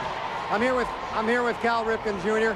It's been a long time for Cal and the Orioles, really, since 1983, getting into this position. Of course, you're only to the second round, but beating Randy Johnson twice in a series of 4 games is a tremendous achievement in and of itself. Well, if you thought about it long enough on paper before the series started, you would think that there'd be no way to do that. But again, you got to play it one day at a time, and you got to go out there and try to earn it on the field. And we scrapped, and with the benefit of Mike Mussina throwing those great games both times against Randy, that enabled us an opportunity to win. And it was our pitching that carried us all year, and it was our pitching that carried us in this series. Don't you think, Cal, that Mike Mussina is really one of the lost elements of this story? That 3 times out of the 4 that you beat Randy Johnson this year, it was Mike Mussina that was on the mound. Well, I think we all know how great he is on our club here, and we all rely on him to go out there and give that kind of performance regularly. But I think he's one of those best-kept secrets around the league. He doesn't get the credit that maybe he deserves, but I think all the people in baseball know how good of a pitcher he is, and he just did an unbelievable job. How much of a lift was it when Jeff Rebele, who many fans across this country have never heard of, took Randy deep in the first inning of this game? Well, it seems like the same thing is said every time you have the success that we've had as a team, or whatever else, that you have contributions from everybody on your 25-man roster. I mean, Rebele did that early in the year in the Randy Johnson start. He had a home run off of him, which gave us a little bit of an edge in the game. So it's not totally surprising, but when you win, you get contributions from everybody, and that was the case today. And Cal, with 2 out in that first inning with runs at a premium, you came through with yet another hit to right field. Suddenly you're hitting the right field every time. Well, it seems like to me, my key to hitting is I'll hit the ball to right field when I'm waiting and seeing the ball long enough. When I'm not and I'm struggling, I'll roll over the ball and pull the ball. So right now I got into a pretty good groove, and I felt like I was waiting longer, which enabled me to drive the ball a little bit to right field. I don't know exactly, wish I had the right formula. About a month ago, and I wouldn't have struggled so bad, but I'm glad it came around the right time. All right, Cal Ripken's health improves just in time for the Orioles. Back to you. All right, Mark.